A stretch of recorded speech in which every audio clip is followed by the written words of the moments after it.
To do the startup music.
Well, hello everyone. I hope you're doing well. And I did start the stream a tiny bit early because I'm trying this hack. Of course, I found it on AI and I freaking hate AI, so it'll probably be wrong.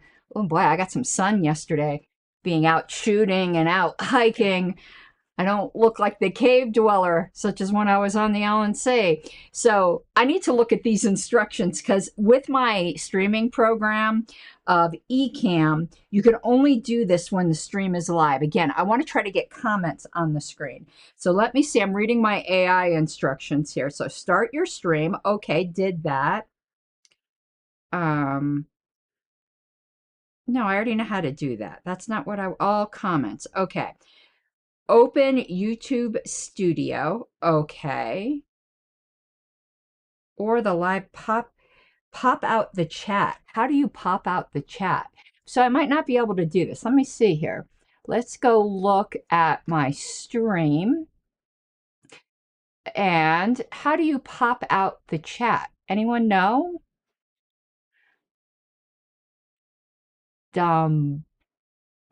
No. I don't see how to do that. So we're probably not going to be able to get, I'll have to figure this out on my own some other time. Not going to be able to do that this show. Okay, that's fine. All right, we got some things to talk about though before the show starts, and I'd love to see, and you know, how I really do want to know though, how you pop out your, so it says there's a base format and what's your, let me ask Grok here. In YouTube Studio, how do you pop out the chat? And I know those of you, we're waiting for the LNC meeting to start anyway. How do you pop out the chat to get ID? Let's see if it tells me how to do this. It seems simple enough when I was looking at the instructions earlier. And it apparently wasn't. So let's see here. Go to, I don't want to do create. In the live, no, see, that doesn't work. Okay. V equals. So I think I can do this without, I think I can figure this out on my own. So let me go to this little instructions here. There's the base format. Let me go to overlays, new widget overlay, because that's what it would be. So in Ecamm, overlays, new widget overlay. Let me put this in. Oh, that didn't work, did it? No, that didn't.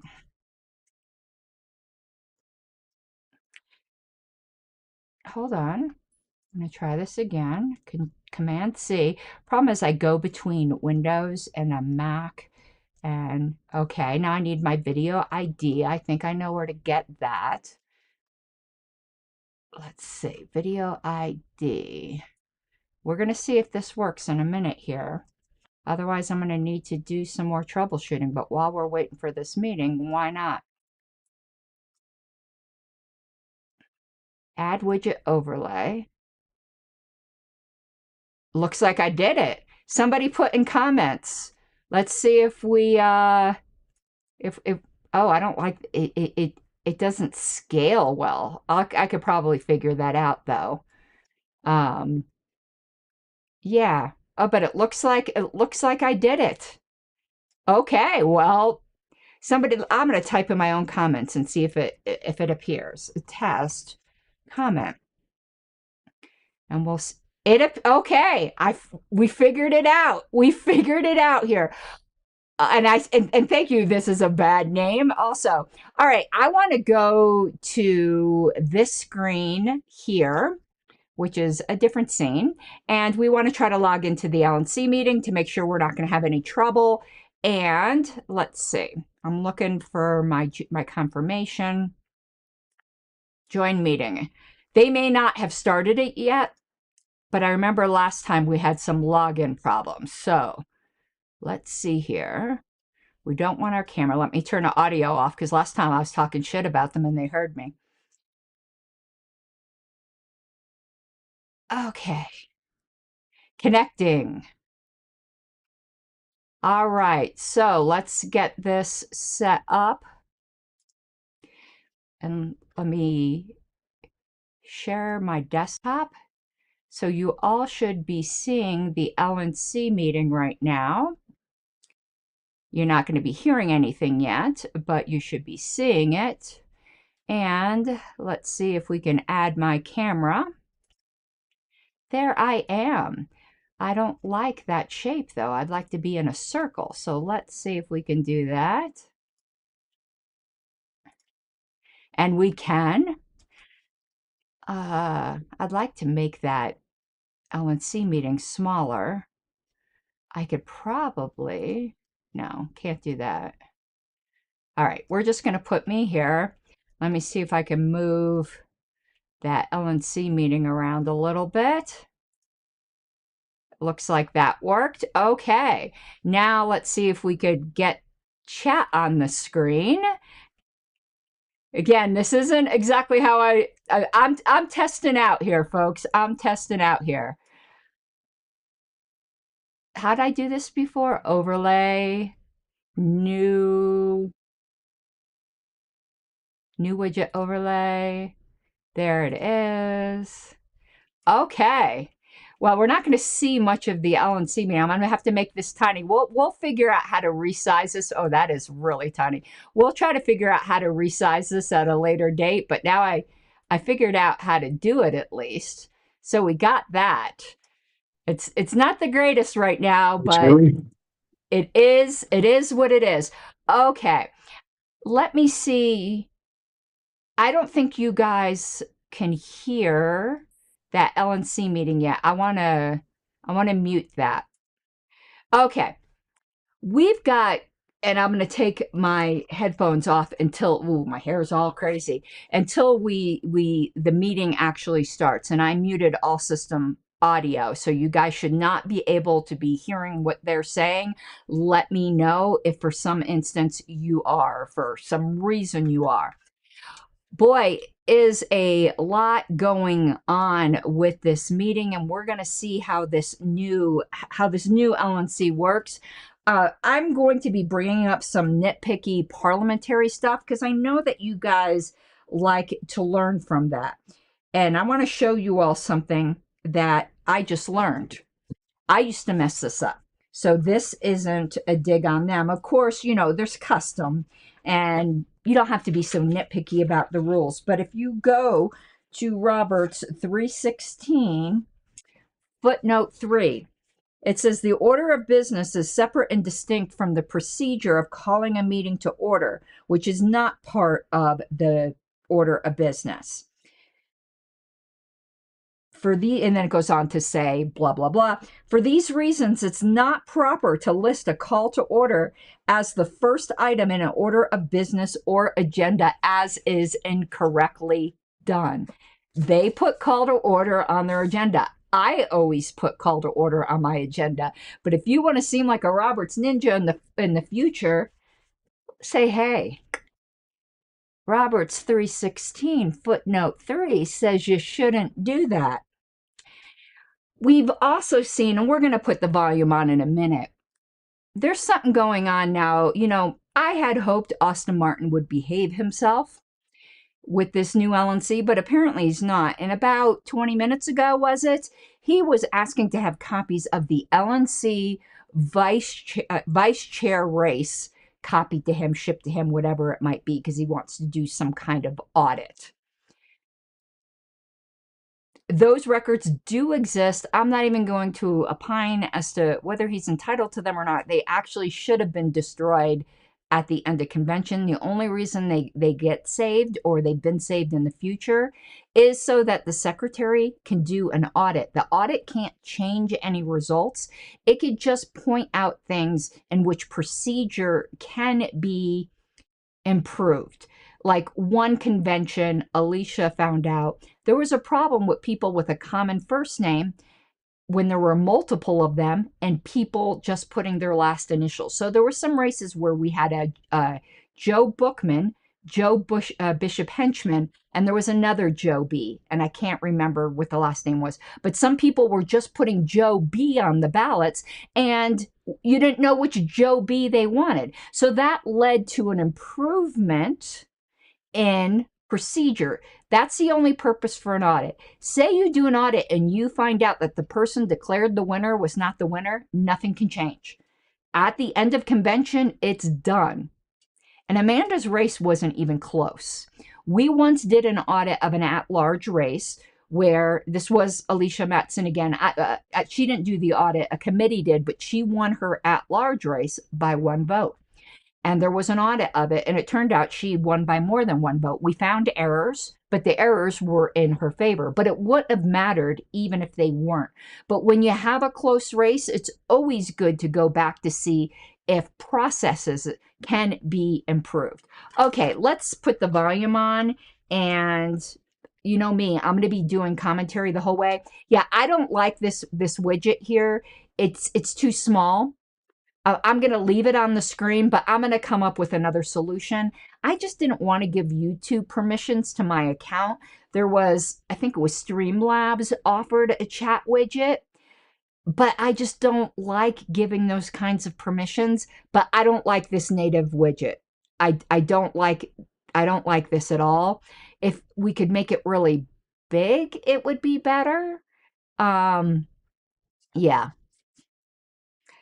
Okay, let's put this on.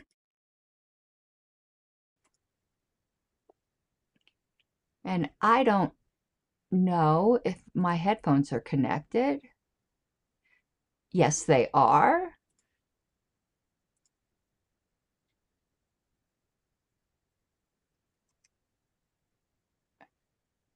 Is anyone talking in that meeting? I don't hear it.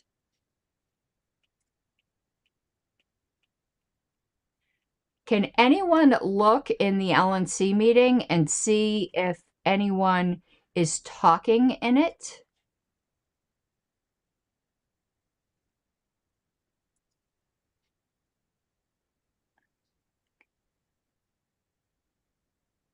Okay, no one is talking right now. Thank you, Chuck, because I can't tell if my audio is working. So, oh, so we did make the LNC meeting smaller. Let me take off my logo. No, that didn't come off, did it? Why didn't the logo? There it goes.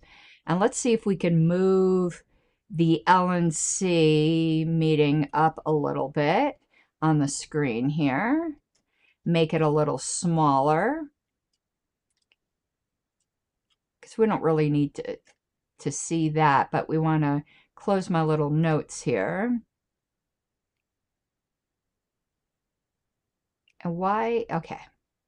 Now let's go back here. That's a little better, because I want to try to make the chat bigger. How do you know that the JC just adopted rules of appellate procedure? How do you know that and I don't know that? I want to know those things. But right now, I'm trying to see if we can because we don't really need to see them that much. Okay, I want to see if we can make the chat bigger. Okay, that's a little better. You can't really see it that great, but I dismissed the pop-up.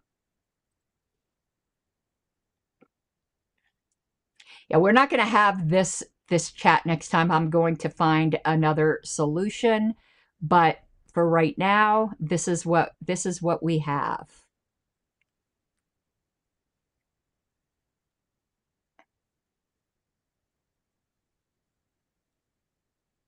And I think I could do a screen share in a different.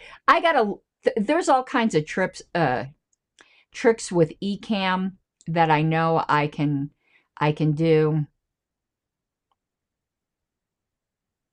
You know what I'm going to do? I think I like this better over here, and I'm going to move myself over here, and y'all don't need to see my big face. 2-minute warning, Mr. Secretary.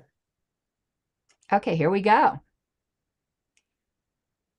Okay, I think this is better. A little more balanced. I feel balance in the force. I'm getting out my pen. Are you guys hearing this? Are you hearing the LNC meeting?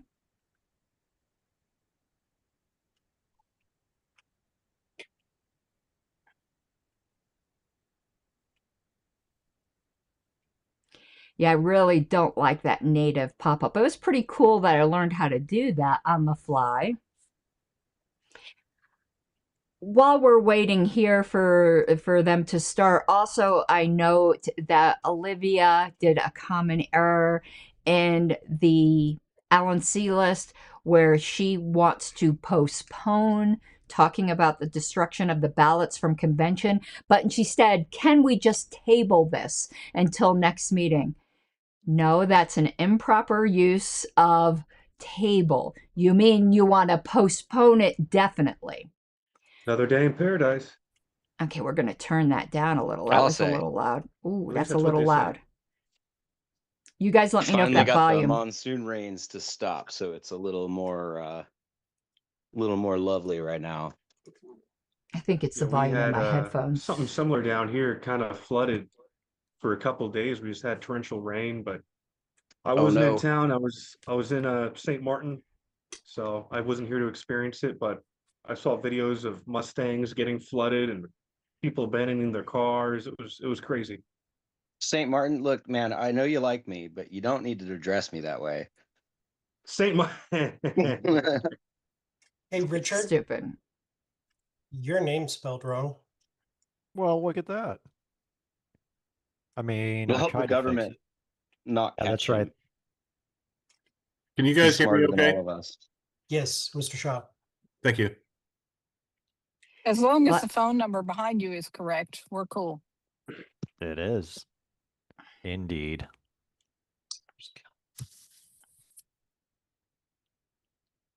Well, that flag is going to be triggering some paleos. When you're ready, Mr. Secretary. I'm here for it. Pretty excited, guys. I qualified in the last minute with a 3-day ballot access crunch after convention and managed to enter from now on, he's against Richard, a Democrat here. So, yeah. And then one of our other candidates also got in a 2-way race. So sniping those at the last minute is fun. No Republicans in either race. So it's going to be an interesting season. Congratulations. Thank you. I lucked out. We had something in California, which was great, which wasn't me, but one of our candidates that was running in a statewide, in a state position, which is I'm going to take notes. made it to I need a contested primary, which is only the 3rd time that's happened. I need new chat nice widget. That as well. I love celebrating wins. That's excellent. And putting screen share in a overlay. Aloha. Okay. All right, chop chop. 2 minutes over. Unfortunately, I'm not going to have video for this meeting. For some reason, this new laptop doesn't seem to gel well with Zoom. I'll have to figure it out a different time. Chop chop. If you're wondering all where I got this shirt, Mark Could Montoni you was making assign these a for a while. co-host who could video it? He was talking about his own video, Susan. I'm not sure what you're asking. Yeah, Susan, I think you're a bit lost. That's Alpha. That's not Jonathan. So, yeah. Oh, my bad. Yeah. I wasn't sure what was going on. I think there will be a couple who can see his pretty face. My word. Are you ready to Actually- start the recording and the broadcast, Mr. Secretary? That link went through for me, Chuck. Technical difficulties with the live Thank stream. you. Okay. Thank you for taking the time to make sure the live stream is on. I was asking for that. What most of is the it last with term, so people I'm in their super car? stoked to see it happening now. Thank you. Are we going to see Pat Ford if anyone's interested? in his car too? And are we going to be seeing Which up one his is nose? That is the LP Alliance live stream that we do for every LNC meeting. Shamelessly I'm plugging looking your at own myself live stream. twice right now. Just to let everyone know. Amanda, The meeting you hasn't need to started turn yet. I can on do the shameless plugs. my It's fine. I stream do and it you can too, look at so yourself it's okay. 3 I don't times. hold it against you. Hey, Austin, when we are how many drinking people in your district? a margarita I think with Grand Marnier. 12,000 registered voters. Should be pretty good. Last Lucy, race I ran come as a see paper everybody. candidate Come on, and still come on. pulled a good Come on. 3% of the vote. The Republican did not do a very good job showing. Democrat won with a pretty comfortable percentage. I'm expecting to pull at least 40% this year. So it's winnable. If I really wanted to win it, I think I could map out where the 10% is that I need to win. And I think I could literally just knock doors and do it. So, you know, it's hard to block legwork, no matter what they do in the media. You know, if there's enough people in your district that will kind of consolidate around you, especially if She's you're in tired. a 2-way race. Yeah, look it's at her really yawn. easy. So She is so we'll see. tired. I don't know. I mean, I'm a busy guy. I don't know how much get back down. How much successful fundraising I'll be Lay able down. to do early on. That'll Lay probably down in be your blanket. determinative of how involved I get in the campaign, how much I prioritize it. Don't make Who me is get out the calling in from the bunchy. phone number ending in 4871? That's Jesse Phillips. Okay, thank you. Look at Evan there in his suit. It might be handy, Mr. I always Secretary, wore a if you can suit to change the his LNC name meetings. from the phone number. Do you know how to do that? You just click on them and Rename him 5 what? minutes overtime. Jesse Phillips, Jesse Phillips. Phillips. We're getting off to a 2L, rough start. But yeah. Done. Thank you. Alrighty.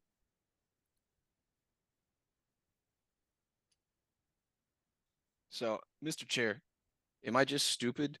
But every time I click go live, it says Libertarian Party is not enabled for live streaming.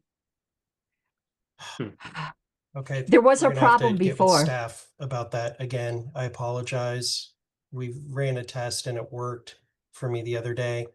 I guess just record it. Okay. Record it and send My it to the apologies, historical everyone. committee. Please, we will put it up on the Let's set up historical a channel. test tomorrow, Keith, to go through Zoom again and do that. Or not Keith. You're not Keith. You We are live right now. Like there are people who can see this meeting who are not in this meeting, if that's on our helpful. YouTube page. I don't know about your YouTube page. Okay, I only care about if other people are streaming it, that doesn't count. Okay. We need to be streaming on our YouTube page through our account. So McGee, let's get together tomorrow with staff and see if we can figure out why it's not working today. Understood. There's Okay, supposed to so be a if you lot wanna of go ahead and- executive Woody? session this meeting. Just so you So know, we're gonna have Mr. Chair, this has downtime. been an ongoing problem that we've tried to solve a couple of different times, and the for whatever reason, there's just been no ability to use the LP streaming services. The And difference is now you have a chair that's going to dedicate to fixing it. Let me kick Michaela into the teeth right now. I think I've already demonstrated with fixing a couple of things that I can get stuff done, so we'll get it done before the next meeting. I was just going to suggest it might not be staff. There might be other people. No. Recording in progress. It's not staff's fault. It's something's not turned on. Oh, but staff knows Evan! how to fix that. So we need to work with staff to fix it. Holy shit! Cool, thanks. Okay. Oh. Thank you, everybody. It is Bad June Evan. 7th, I like Dark 2026. Evan. The time is 7:07 p.m. Eastern. Oh, let me get I'm rid of Evan that McMahon, pop Chair up. of the Libertarian National Committee, and I call this meeting of the LNC to order. Mr. Secretary, when you're ready, please call the roll.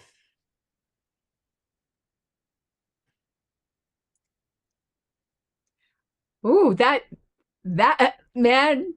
If I thought Evan read his chats, which he doesn't during meetings,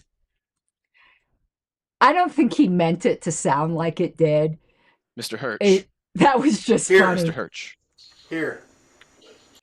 Let me see how I do my pop-ups with. Here's Mr. the Danke. pop-ups. Present. Yeah. Miss Leatherman. Here. Mr. Flores. Present. Mr. Phillips. My apologies for last time. Here. Vice Chair Griffiths. Present. Should I do public comment? I Mr. don't think I'm Hanush. going to do public comment. I don't really have anything to say, to be honest. Mr. with Requero. Mr. Ooh. Phillips. My apologies for last Mr. you. Didn't mean Requero. to. Present, sorry. Miss Hayes. Here. Miss Wigington. Here. Miss Hogarth. Here. Mr. Bost. Here. Treasurer Nebel. Present. Mr. Longstreth. Here. Mr. Martin. Aloha. How we doing? God, shut Miss the Fintish. fuck up, dude. Here. I am here, allegedly. Mr. Nikela. Present. Miss Nguyen. Present. Mr. Redpath. Here. Miss Robson. Here. Miss Englehart. Miss Englehart. Here. Thank you. Mr. Shaw. Region 6 is here, Mr. Secretary. Thank you. Mr. Ford. Here. Mr. Thompson. Here. Chair McMahon. And I am present. Mr. Chair, we have full attendance, 18 members and all 9 alts. Let's keep that up for the rest of the term. That's awesome. Moving on to public comment, 2 minutes per person. If you can, Yeah. unshare I don't your think I have screen, Mr. anything to Secretary, say. so I can see all of the people. Thank you. 2 minutes per person, up to 10 minutes total. Mr. Chatterton.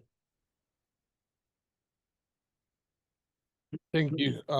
I joined today to speak in support of the efforts in support of our current New Mexico affiliate and the legal case there. Oh, God. Hector the Kangaroos has his Case hand I've up. seen in many places mischaracterized, trying to connect it to intellectual Depending upon property what Hector and other matters says, that may not be supported by libertarians. I that I is a may false have comments. representation of the matter. What we are doing in this case is that we are defending our recognized affiliate from the misrepresentations and impostorship of a competing national political party led by Chris Lucchini.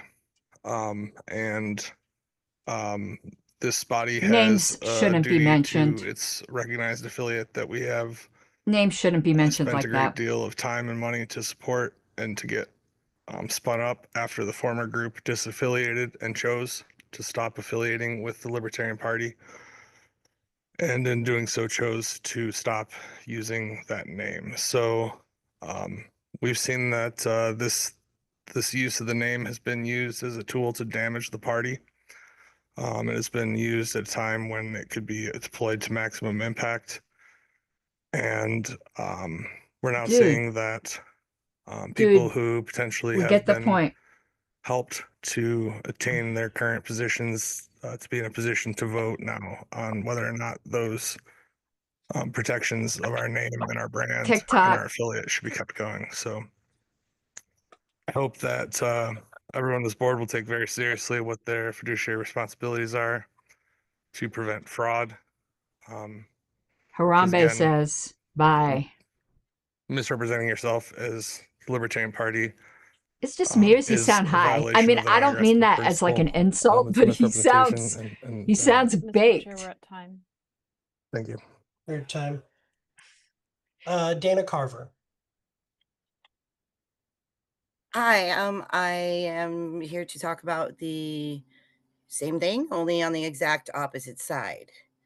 This mirrors so much of what happened in Michigan. It is an internal dispute in the middle of a state. And all I can tell you is you really need to rethink this lawsuit, because the last one that happened in Michigan, even though it became to a draw, effectively has killed our party. Like, no, people are not coming back. People are upset. They're disgusted by what happened, and they're still not forgiving you guys. So they don't want to forgive the LNC until the LNC stops what they're doing in New Mexico. And like, it destroyed Michigan. It's destructive, and they need to just work it out on their own. And it was meddling with notice and meddling with lots of things, which is exactly what happened here in my Totally state. not the same situation here. Thank you. The one group disaffiliated themselves. Totally different, Dana. But whatever. Hector Roos. Oh, God. I might get ready. Thank you, Mr. Chair. Just wanted to say congratulations to new members of the LNC and congratulations for those faces who are returning. I look forward to seeing a new term of reconciliation and turning down the temperature in the room to move the party forward. Oh, you're one for to me, talk, that means dude. transparency and opportunity to participate in party business. As before, I'd like the board to promote mediation over litigation. And if there's anything I can do to help, I would be happy to do so. A little bit of good news. Recently, the Florida legislature has placed on the November ballot in Florida a referendum which calls for the elimination of homestead property taxes. It's a first in the country opportunity with the goal of ensuring people are not. I don't see how to raise my hand. I don't think I want to, but the dude committed electioneering fraud in Florida. What state you're from for the secretary. Don't assume that they know. Looking for shortcut to raise hand. Nathan Madden from Arizona. I just want to say, first and foremost, congratulations to the new LNC. The National Committee is, of course, a very important body, and you know, a lot of stuff you guys have to deal with, both positive and negative. I just want to say, the caucus wars that happen in this party are pretty BS. There's really only two sides to this whole thing, and it's being pro-infrastructure or anti-infrastructure. And I think that this LNC has already proven, especially the chairman, that they're pro-infrastructure because they got the 1-800 number back up and running, which I very much appreciate. Thank you very much. Mr. Seebeck. Yes, thank you. You hear me right? Yes. Okay, thanks. I'm not sure about this rig sometimes. Three things. One, I'll be standing by for the item on the agenda from Mr. Danke for dealing with the ballots. Although I don't understand what retaining them have to do with any of the litigation efforts. Number two, I did submit a itemized list and receipts to the treasurer at the post-convention LNC meeting for supply reimbursement for all the consumables, and I'm hoping to get that addressed pretty quickly. And the third thing is, as far as the ballots go, I have no preference on what's done, but I just need instruction on what to do with them. Thank you.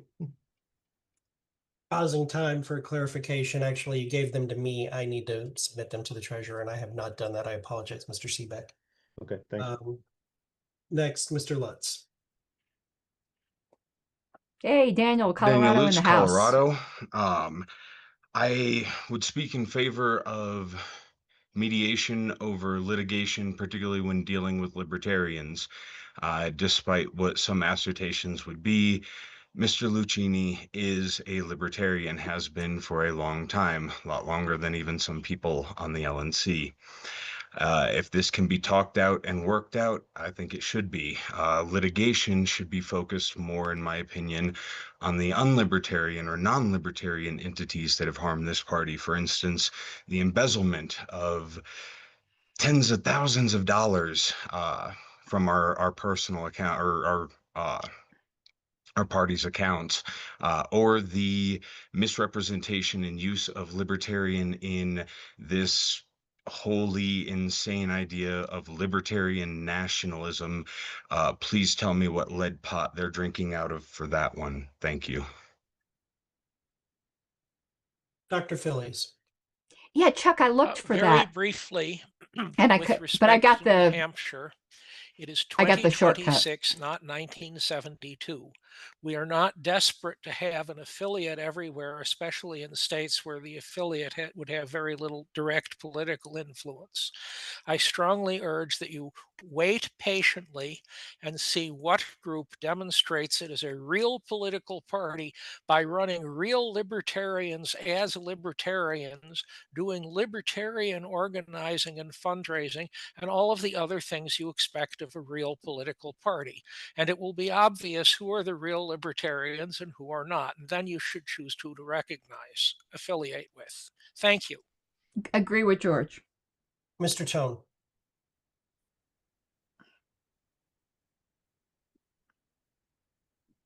You're muted, sir.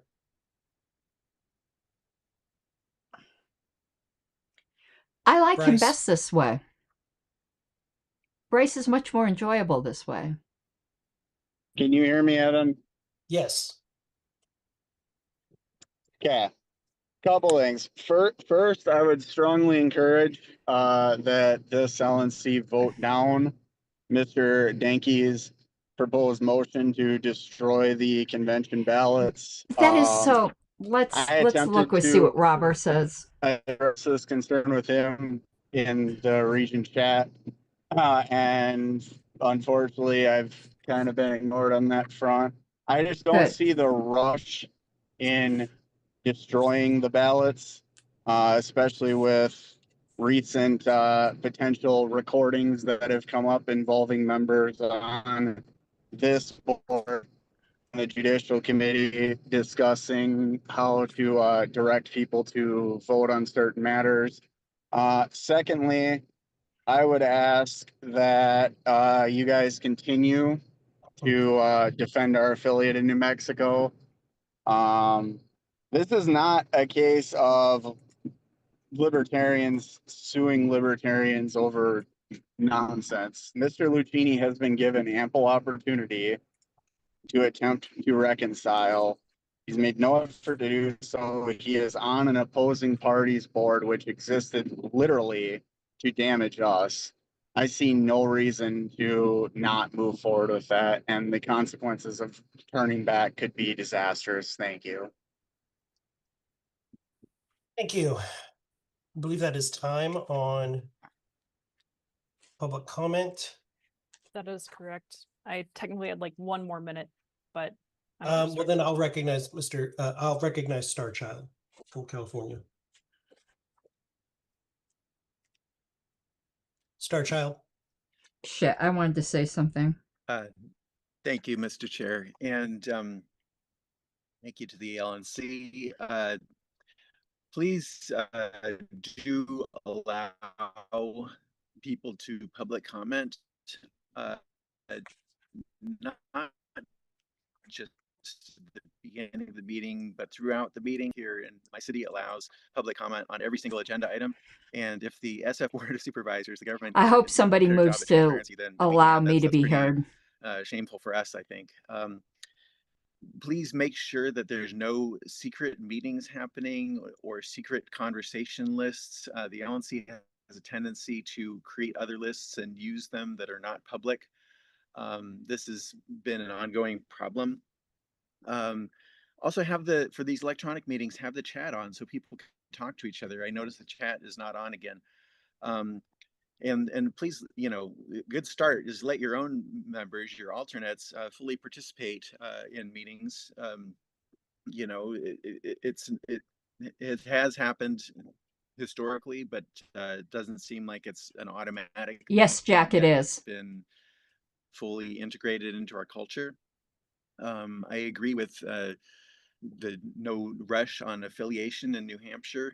I also agree that we should not sue other libertarians, or really we should try to be staying out of government courts as much as possible. And certainly the New Mexico lawsuit should be dropped. Convention ballots should be preserved. I agree with, quote unquote, the other faction on that. I see no reason ever to destroy information when there's any controversy about, oh, it might be being destroyed for political purposes or anything. I have no reason to think that's the case, but I see no reason to just destroy convention ballots if there's people that want them preserved, and that should be a no-brainer. That's time. Thank you, Star Child. Okay. Is there a motion to adopt the agenda? Okay, I'm not going to get to talk. I move to adopt the agenda. Mr. Hanush, thank you. Jack the Libertarian, Mr. Chair, this is Bill Redpath. Yeah. I have a question here regarding 5A. Hold on, Mr. Look up R1R 4541. The motion to adopt the agenda was just made and seconded, and now we will move into discussions and we will go in an orderly fashion. Sorry. All right, sorry. Thank you. First, I will ask, is there objection to the motion as presented, or to the agenda as presented? Yes, Mr. Chair. There is objection, so we'll move into discussion. Mr. Martin, Mr. Redpath. Thank you, Mr. Chair. You want to put your hand up? I will be brief. The first issue is I did not see the motion for substitution appearing on the agenda that was circulated, and regardless of whether Mr. Danke's motion gets postponed, it is the Mr. motion Martin. for Okay, good. Then if that's good, then the other issue would be the executive session discussion on legal matters appears to coincide with another item on the agenda for legal discussion. My suggestion would be that they should be combined and placed at the end out of respect for the participants and observers. It'd be probably better if they don't have to wait through an executive session before they get to see the business. Council's available at this time, so that actually I don't even see in the meeting.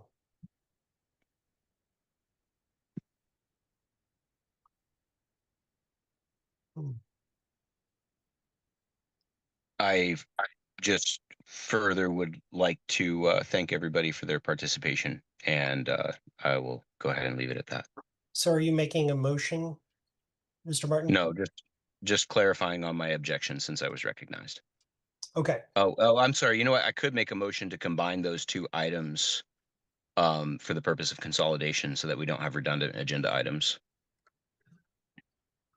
Okay, so there's a motion to combine item 3D, legal updates from council, with item 5E, move to executive session to discuss Mr. Martin's. I'm going to need to use the bathroom during the executive session. In the agenda. It's when you look in the agenda, it's in the appendixes, Mr. Martin, so that it can be fully written out. I think the points were mainly just legal updates anyway. So is there a second? Dies for a lack of second. Mr. Redpath. Yes, Mr. Chair, I would like to, speaking to 5A, the Maryland and Massachusetts petition drives, we need an encumbrance for Massachusetts ASAP. It's not on the executive committee meeting agenda. Would it be in order to move for approval of an encumbrance for Massachusetts as a part of 5A? No. We I have believe your budget amendment would be. Oh, okay. If you I did that might have within your budget misspoken. amendment, I think you could do that. okay. The items in the same. It's going to take 2/3 anyway. Okay. No, he So couldn't move an We just need to get going on encumbrance. Massachusetts for sure. No, he If can't we're gonna move an do it. encumbrance. Doesn't go with, and it Thank you. requires the executive committee. Oh my God, never mind. Is there any other amendment or discussion on the agenda? I'm looking at some of the agenda. Okay, all those in favor? In the smaller group, I would say aye. How about raise hands? Or could you ask for if there's any objection, maybe? There was objection at the beginning. It's not in Oh, order to ask if there's still objection. Yes, it is. Because he made a motion. It died And for lack of remember, a second. only He region can reps still at large and officers object. can vote. So Evan's incorrect here. Mr. Chair, may I be recognized? We're in a vote, Mr. Martin. Thank you, Mr. Chair. 1, 2, 3, 4, 5, 6, 7, 8, 9, 10, 11, 12, 13, 14, 15. I have 15 yeses. Okay, put your hands down, please.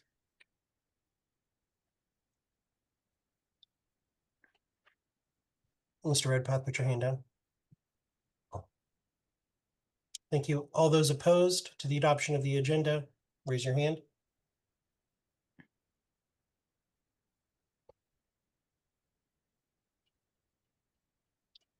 Okay, the agenda is adopted 15-0 by hands raised. See, there was no objection. He could have Moving asked on to the again. next item of business, financial report was submitted in writing by Treasurer Nebel, but I'd like to give us 5 minutes to discuss it with him and ask any follow-up questions. Mr. Nebel, the floor is yours for 5 minutes. Thank you, Evan's Mr. looking Chair. sharp. Hopefully, can you hear me okay? Yes, sir. Okay, let me know if my bandwidth goes out. So first of all, yeah, I'd like to thank Hannah Kennedy and her team, and also the Assistant Treasurer, Patrick Mitchell, and also Joseph Ciacono at All-in-One Accounting and his team. All of them made it possible to deliver the financial reports in a fast turnaround time. We got it out on day 6 this month, so that is entirely due to that team. So I really appreciate that. Also, want to thank real quick Bill Redpath for making himself available to me to help to transition. So he's been a really great ally in this. So I do want to say that delivering financial reports by day 5 or 6 does mean that some of the numbers aren't going to be final. So when we do deliver it on that kind of time frame, there could be things that only become visible after day 5. Those numbers shouldn't amount to significant changes, but if there ever are material changes after I distribute those reports, I'll submit an amended version of it. But I expect most months that won't be necessary because those transactions should be immaterial.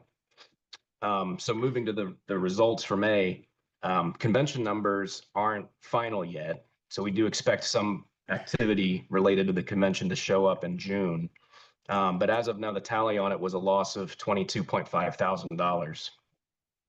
The good news is if you remove that from the performance of May, we actually saw a profit in the month of May of about $5,000. So that's really encouraging.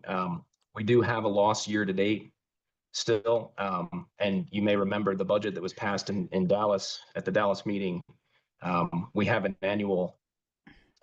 we have our budget set to lose about $45,000. So right now we're tracking pretty well. I'm encouraged by seeing how we're tracking, especially by including convention revenue. We're pacing to achieve 98.6 of the total 2026 budget on the top line, the revenue line. So that's really encouraging. And there's, as I mentioned, there's even some revenue that we're still going to see related to the convention come in June. just to set expectations, because of the July 4th holiday coming at in about a month, we might be a few days later with delivery of the June financials compared to what we did in May. So I just beg your patience on that. And then lastly, if any member has any questions for me, please reach out to me. That's what I'm here for. So I'm a treasurer@lp.org or doug.nebel@lp.org. So please, with questions and comments, that's what I'm here to do to serve the membership here. So as long as there's nothing, you're not asking me to reveal anything confidential, I'd be happy to disclose that. I'm going to be writing answer Doug your questions. Asking how much wood could a woodchuck Point chop? that I would like to make is that we did raise $13,000 during the gala alone, a little over 13,000, which was not reported on the May report. It will be in the June report. However, we do expect for there to be additional losses added when we get the final hotel bill. There's a little bit additional add-on for the AV. They need to send us a hard drive because not everything was captured via YouTube. There's 1 minute left. I will yield, Mr. Martin. Yes, thank you, Mr. There's no Chair. yielding. What's and that thank you, Mr. about? Treasurer. I want to first rise to a point of personal privilege before I make my remark. I noticed the chat is disabled. We also don't have the ability to screen share, so this would be kind of a seen and heard issue. I'd appreciate it if members, at a minimum, were able to use the chat. I think that is useful. May help avoid interruptions among us. Maybe not. I don't know, but I No, think it's a good idea. a bad idea. It's a bad idea. Mr. Chair, is that Restream acceptable? Can we channels direct like this this. On in a really long time, and I'm not inclined to turn it on now. And I agree with There's Evan. horrible comments that end up being part of the record. You have 20 seconds left on this item. Mr. Chair, that was a point of personal privilege, not my commentary. It doesn't matter. There's still limited time. My time, please. You can't reclaim fucking time. This isn't Congress. Sure, go ahead. You have 1 minute. Oh my God! Thank you. There's no Mr. yielding Treasurer, I and appreciate the breakdown reclaiming and the in fast work that you did on Roberts. this, and that you are on it. That is awesome, and I'm really happy about that. Really concerned about the convention loss, and I wondered if you had any insights for us about that, or anything Yeah, because else that Pat you Ford might did want to say rat about that. Just fuckery on the convention again, schedule. appreciate you being on it. This is awesome. I'm going to remain salty seconds, about you can that respond, for Mr. Newman. decades. Thank you so much, Mr. Martin, for your compliment. So again, I owe the credit to Hannah, her team, Joseph, and Patrick Mitchell. They were awesome. As far Yielding as the convention's time, concerned, 4310. I did receive a breakdown from Joseph at All-in-One Accounting for all of the expenses. I'd say, that the largest expenses that we saw by far was the Amway Grand Plaza Hotel itself.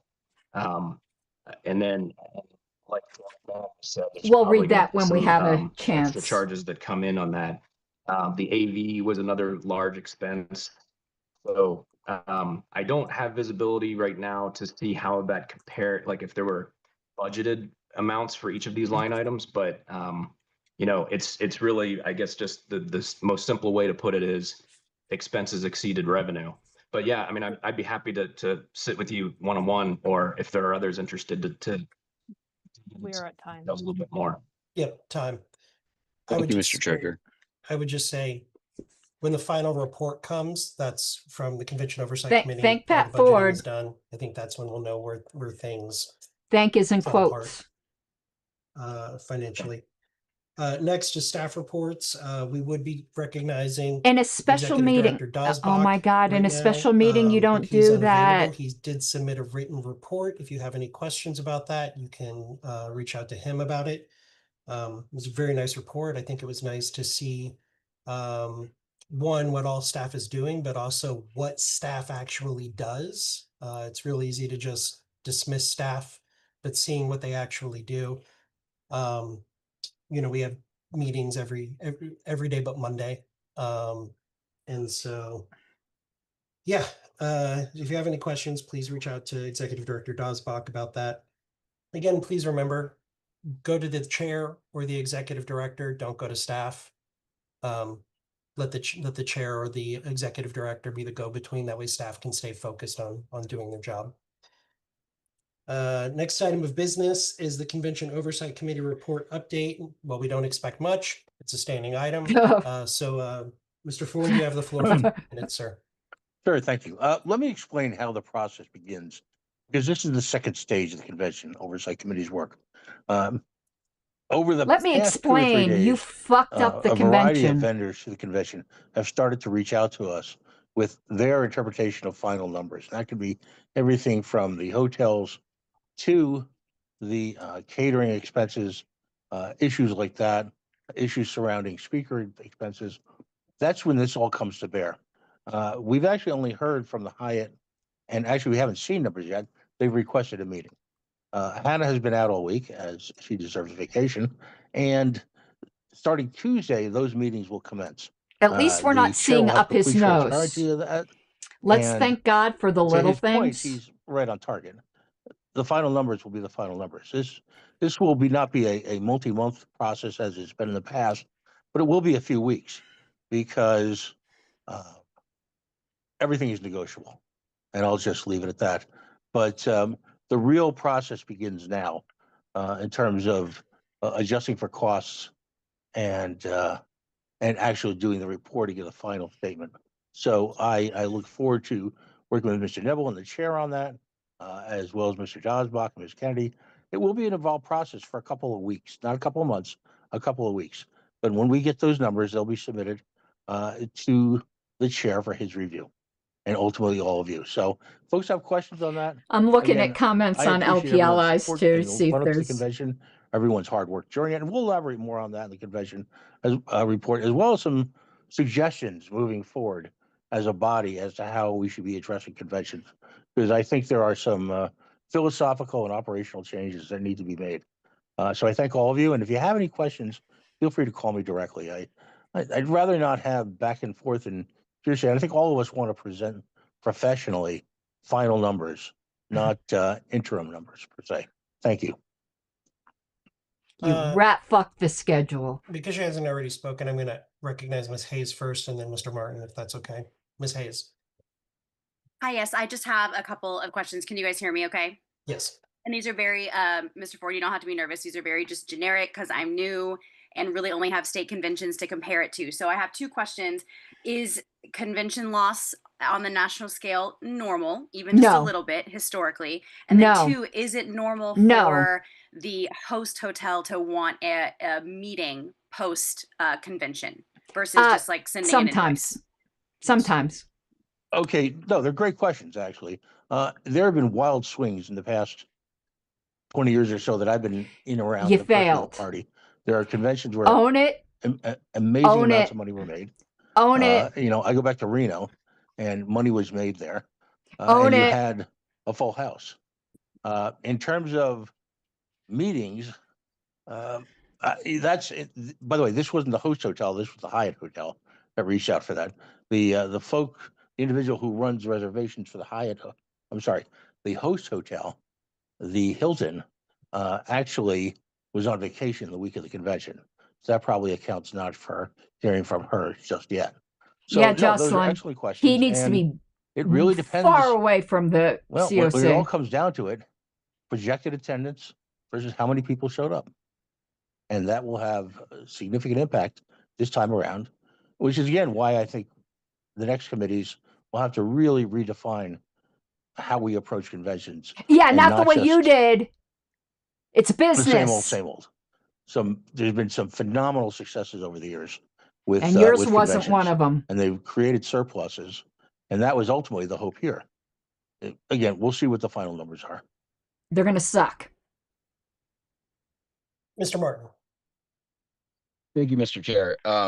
Okay, first of all, I wanted to just bring up that I suggested doing children's packages to help sell what was left over, and also like adjunct packages Actually, to that's make not it a bad easier for idea. people to be able Children's to buy packages last are minute not a bad idea. spots to make sure that we kind of maximized our quotas for food and beverages to try to avoid additional We charges. met our food and I wanted beverage. to ask if any of those were implemented and if that might have helped avoided accidentally dealing drugs to children.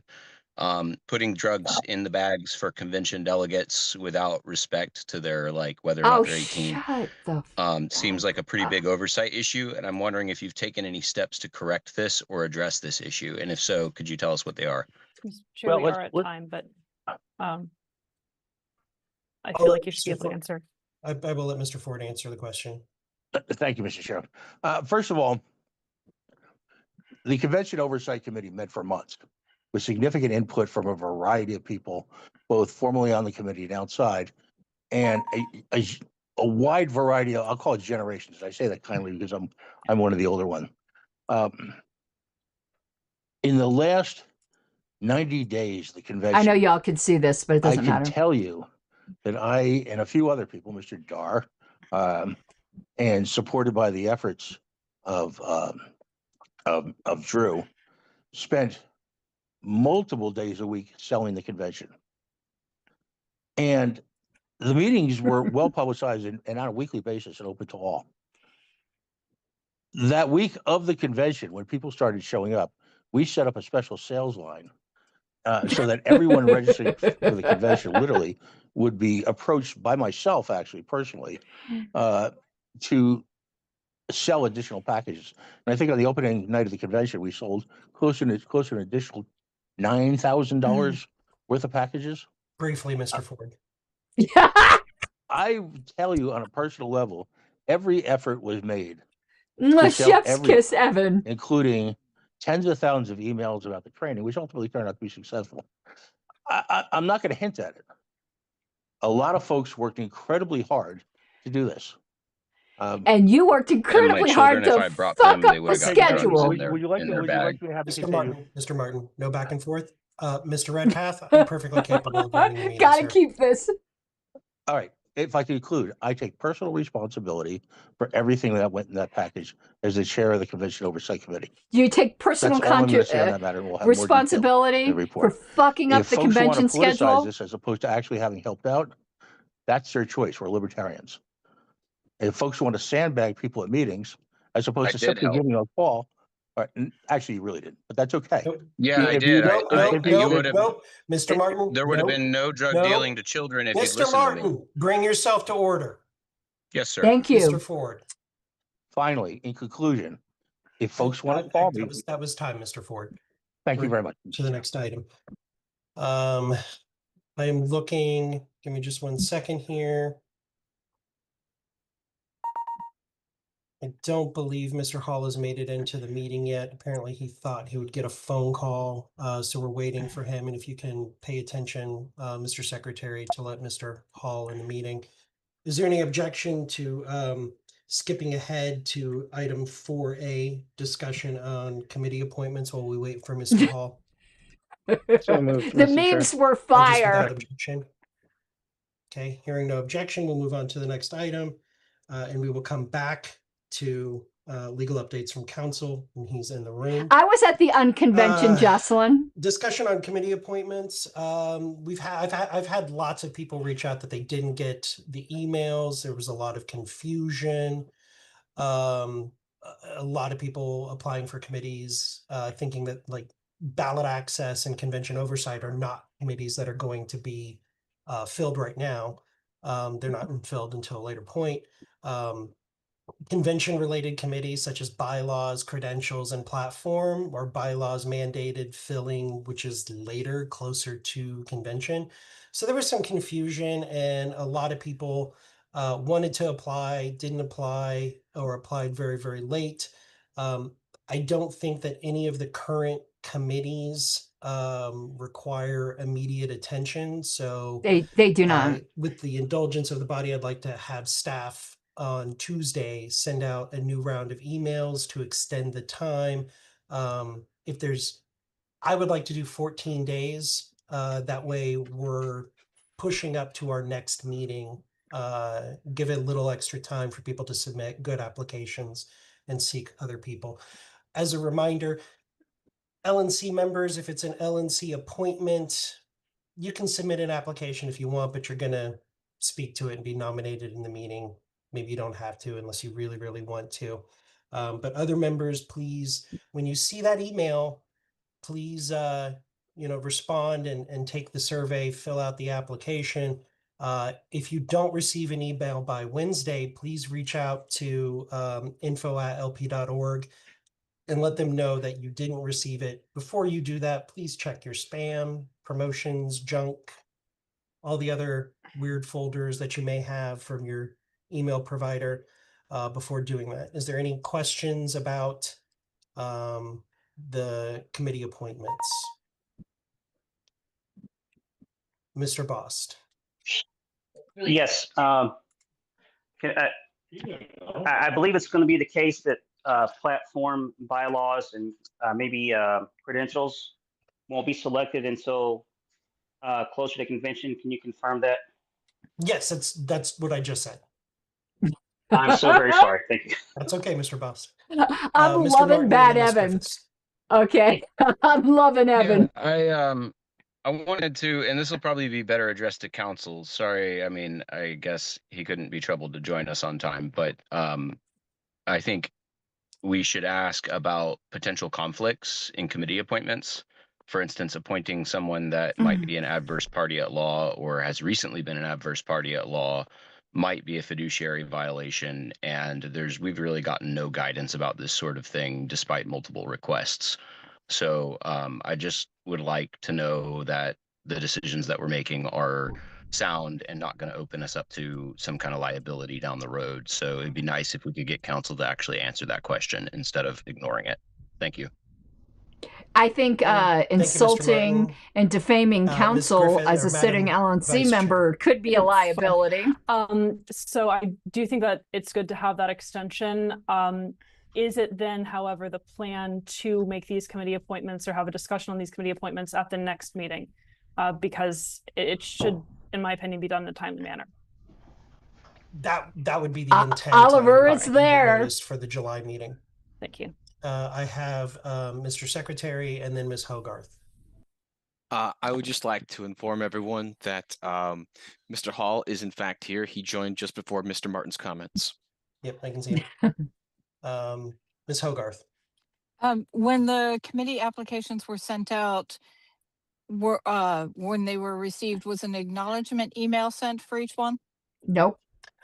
I do not know No. if there's an automatic reply when somebody fills out the application, but I will ask staff if that's the case. I don't think it does. I don't know if it can, but I will follow up and email back. So if we haven't, maybe we could just take sorry for the back and forth, take the list of names and let them know that they have been received. I'd be happy to help with that. But anyway, yeah. I'll talk to staff about it and see if there's something that we can do about that. Thanks.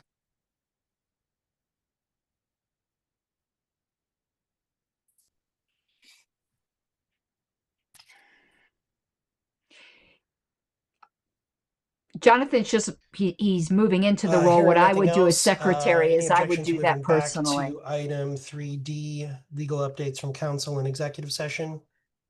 Okay, they're going into Hearing executive no objection, session. Mr. Secretary, if you want to pause the recording, open Recording up the stopped. room and send us to that. By the way, the time was 7:50 for your minutes. Thank you.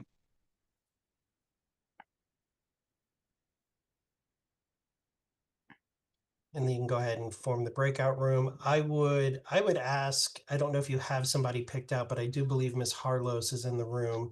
That was going to be my choice as well. Yes, I'd be more than willing to do that. Thank you. Okay, so once you get the room started and moved everybody in, then you can make her host and then she'll boot you to the room. We will wait for you to enter the room. Which means everybody be quiet in the executive session room. That's quite all right. Jonathan, I think you can move yourself to the room. I mean, I can try, but if it doesn't work out, certainly I would like your assistance. Yeah. But if you make me co-host, I think it'll still, you'll see that you're able to switch yourself to the room. And this is definitely a stupid question, but I assume we all. You cut out. You said I also want Mr. Hall in the room. Yeah, Mr. Hall gets added to the room. Yes. Okay, let's see.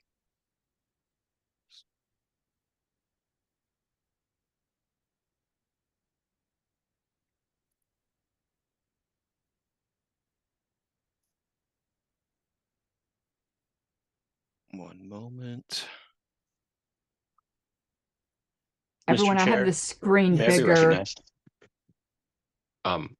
I just because I'm waiting wanted for to them to follow make me up on co-host. the point of personal privilege I made earlier. I have a concern that party forums, they should be moderated on a content neutral basis, and turning off the text is, it's kind of problematic. Just thought we can follow up on it later. It's As today's also breakout room is been waiting. off for a really long time. It's not like it's something that I decided to do. Yes, sir, I understand. Okay. We'll follow up. No worries.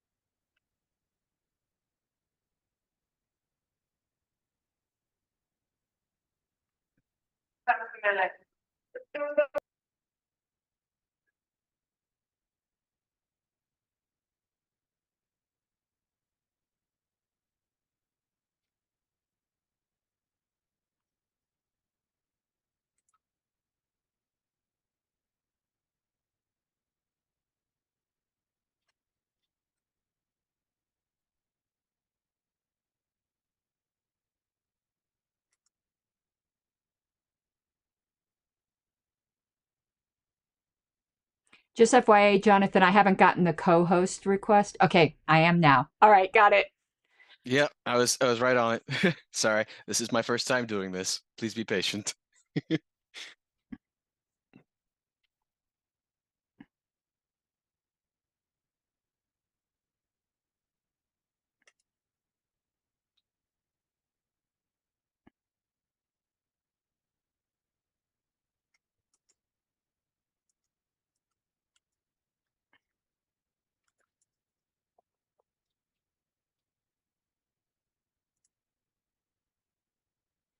What does this button do? I think everyone but you is, and he just went. Okay. Yeah, I think all the LNC members are in the breakout room. Just All making right. sure. I'm looking through the attendance list here. I wonder what they could possibly be in executive session about. Hi, Angela. What could they possibly need advice from counsel about?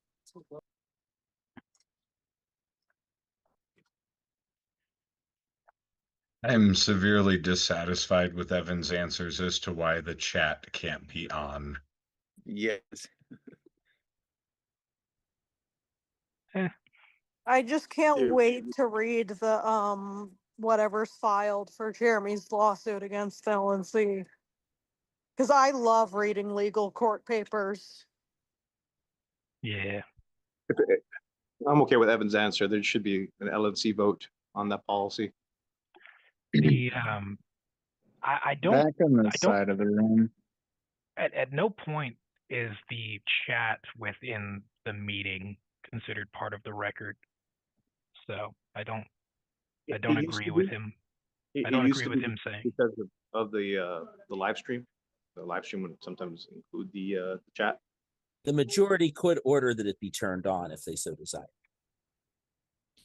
Oh, hey, JJ. Authoritarians going to be authoritarians. So I'm They not could order, surprised but that that some doesn't- people support that. Well, we shouldn't accept it within our own party. We should keep pressing on stuff like this. It should be no-brainers to let people communicate. I always take as the basis for a lot of our policies, like, well, what would we want government to do in the real world? Would we want them to limit public comments and not let people talk to each other during government meetings? No, we want the people to have a voice, and so we should practice that, I think, in our own organization. And when people don't think that they can, they don't like the nastiness of some comments or whatever, it's like, well, that's kind of part of being. I'm not going to debate with them, but I disagree with all of them. I agree with the chat being off, and there's parliamentary reasons for that. Let me go see who I need to let in. What I parliamentary reasons? agree with. So I joined late. Did anybody press them on the fact that we've now gone 8 meetings in a row without minutes being approved? Oh.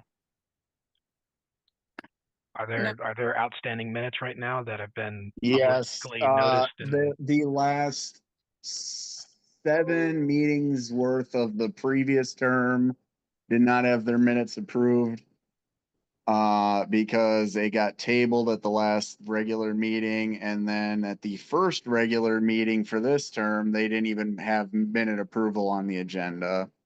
So yes, there's quite a few minutes that are outstanding. okay. And are there Well, does anybody know if when you say last regular meeting, do you mean the The pre-convention LNC in-person, meeting? the in-person ones, yes. So the pre-convention LNC meeting. The There are, pre-convention and the post-convention, yes. Neither one of Okay. them had minutes get approved, and actually in the post one, they weren't even on the agenda. there are partial minutes visible on some web page, but they're not real minutes. For example, the roll call votes don't record who voted each way.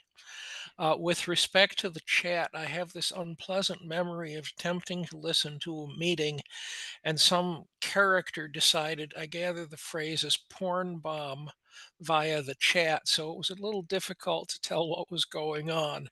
So I would have some reservation until the technology is improved.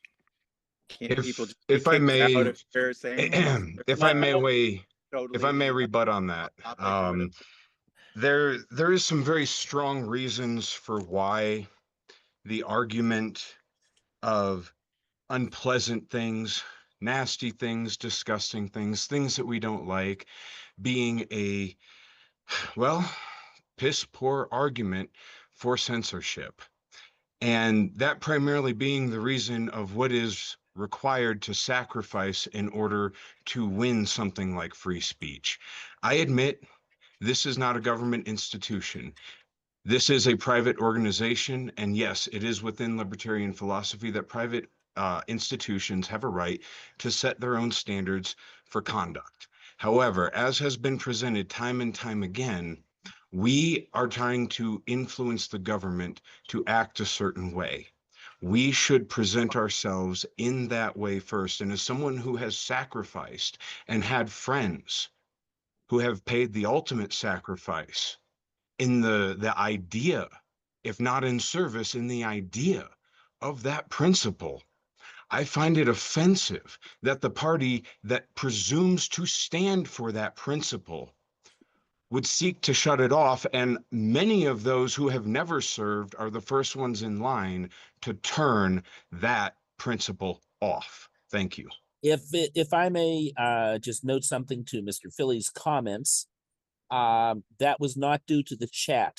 It was somebody who had registered and therefore porn bombed. So that would not be, you could technically have the same thing happen now with the current system. Yeah, because it's a matter of I don't even think it was a screen share. I think they set it as their video. So yeah. It was a little difficult to tell from here. Thank you, Jonathan. Yeah, that was somebody that registered and did a porn bomb on the screen share. As far as the text chat, if anyone remembers back when we did have that enabled, that was just a dumpster fire of arguing. It's fine either way, in my opinion, to have it up, but it's not a useful thing. So if it is up, it's fine. People get to shout at each other in there and all that fun stuff, but it isn't actually was never very constructive over the time I saw it used, unfortunately. Paul, I think it can be useful for networking and people to be able to make connections and raise points that you know are relevant meetings. Yes, a lot of times there's arguing and dumpster fire comments, but that doesn't mean it's not useful. Well, I think whether or not it's useful is irrelevant. I think whether or not it's useful is irrelevant. And also the fact of the matter is it's just the gallery. Like the gallery can whisper among themselves. Well, So people who have that wasn't my parliamentary point. I was just objections. saying it wasn't useful just because it wasn't useful. It's not, people think it's going to be useful for something, and you just ignore it, and it doesn't matter. But you're Right. saying just a gallery. Yes, as I said, it's just something that's on the side. People are making it more than it needs, than it really is, and people can tell exactly how many times they fucked your mom repeatedly on there, like they did before. And I will disagree with Mr. Dar on this. I have seen many useful comments put in there, so I think that it can be quite useful.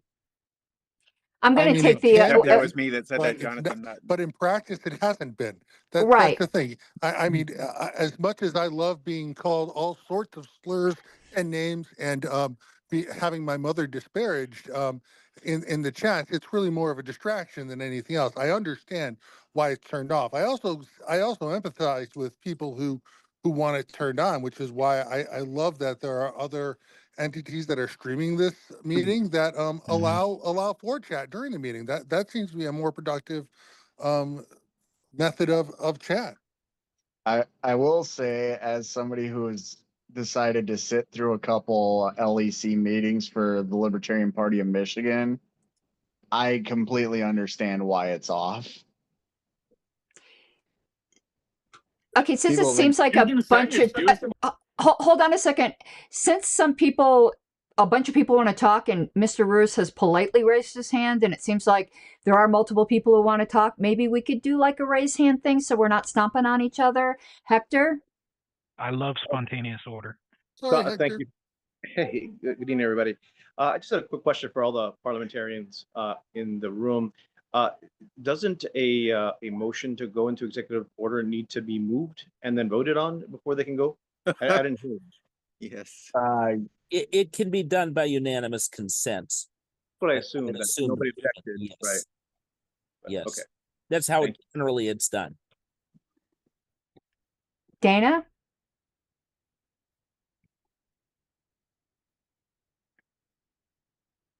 As far as the chat goes, yeah, Mr. Thon's been in our chat and he's been a problem in our chat, but we, as Michiganders, have chosen to keep our chat on because our last chair refused to let us speak. He not only muted our chat for the members to speak to us, he also muted us as members of the board. So yeah, we voted unanimously to bring our chat back. And yes, Mr. Thon, it is a problem sometimes because you were one of the problems. Dana, Daniel? I would disagree with that characterization. Bryce, please raise your hand if you want to speak. Daniel? Well, I was gonna make one point and now I'm gonna make two. One, whether or not this can be done in other places is irrelevant, just as it's irrelevant whether or not there is any benefit that is gained from it. A right, when you support it as a right, is there simply because it's a right, not because it has any kind of relevancy. This is like saying, well, you can have a gun, but you have to show that you have a need. So you guys, I'm doing like two things at the same time. And it's that's a false equivalency. To what Dana said, well, then you can argue that when your turn comes up. To what Dana said, I'm going to echo that. It seems a lot of the people, not all, but a lot of the people who are arguing for the chat to be closed are typically the ones who are the problem and the reason that it gets closed. Okay, Richard. I don't know if you're on mute, Richard. I can't hear you. You might have to check your mic settings. Because it doesn't look looks like he's you're muted. talking, but we don't hear anything. Yeah, Richard, I'm going to have Starchild come on and check your mic settings, and I'll call on you again, Starchild. Yeah, I just wanted to echo the point Hector made about going into the secret meeting, and I always do call them secret meetings. I think executive session is a euphemism, and I dislike the use of those kinds of euphemisms to cloak what institutions are actually doing. Let's call a spade a spade. It's a secret meeting. They didn't whether or not there was unanimous consent to go into the meeting, there was no vote held. The chair didn't ask, do we have unanimous consent to go into this meeting? They did not state the purpose as they are supposed to state the purpose for going into one of these meetings. And I believe it's only a specific limited purpose that they're allowed to do that for. So blatant violation of the rules. And it concerns me that, I think we see this a lot of times happening on leadership committees again and again, that there's very close attention paid to following the rules on certain things, and on other things, concern for the rules just seems to go out the window. And it's a lot of times it's on the things where they are matters of transparency, participation, taking into consideration the larger body of membership rather than just the needs and desires of the leadership. So I hope this new committee will really think about this stuff seriously and make an effort to do better and not just fall into these old ways of being. Hey, Bryce. Yeah. So just to clarify, I don't care one way or another if the comment section is turned off or on. I was just sympathizing with the people who desire it to be off. As far as Dana's comment goes, I reject the characterization that I've been a problem in their chat. For the most part, I don't even respond. And when I do, it's usually to LEC members who are posting inappropriate comments about other LEC members. So, and even then, I don't really say anything overly problematic in there. So that's all. I just wanted to say, with the regards to the executive session, I think we need to cut Evan some slack on the motions. It was in the agenda what the purpose was. I mean, Star Child is in fact correct. The motion is supposed to state the purpose. It was on the agenda though, the purpose, and I'm sure Evan will grow into that. And if someone sends him a kind email reminding him, I think that will do a whole lot better than us speculating in here that there was something like wrong with it. And I also though agree with Star Child that it should be called secret session. I don't have a problem with executive session, but I think calling it secret session keeps everyone on their toes to keep it limited. Daniel? I will actually defer to Mr. Brown because it sounds like his mic is on. Oh, Richard. Hey there. Welcome back.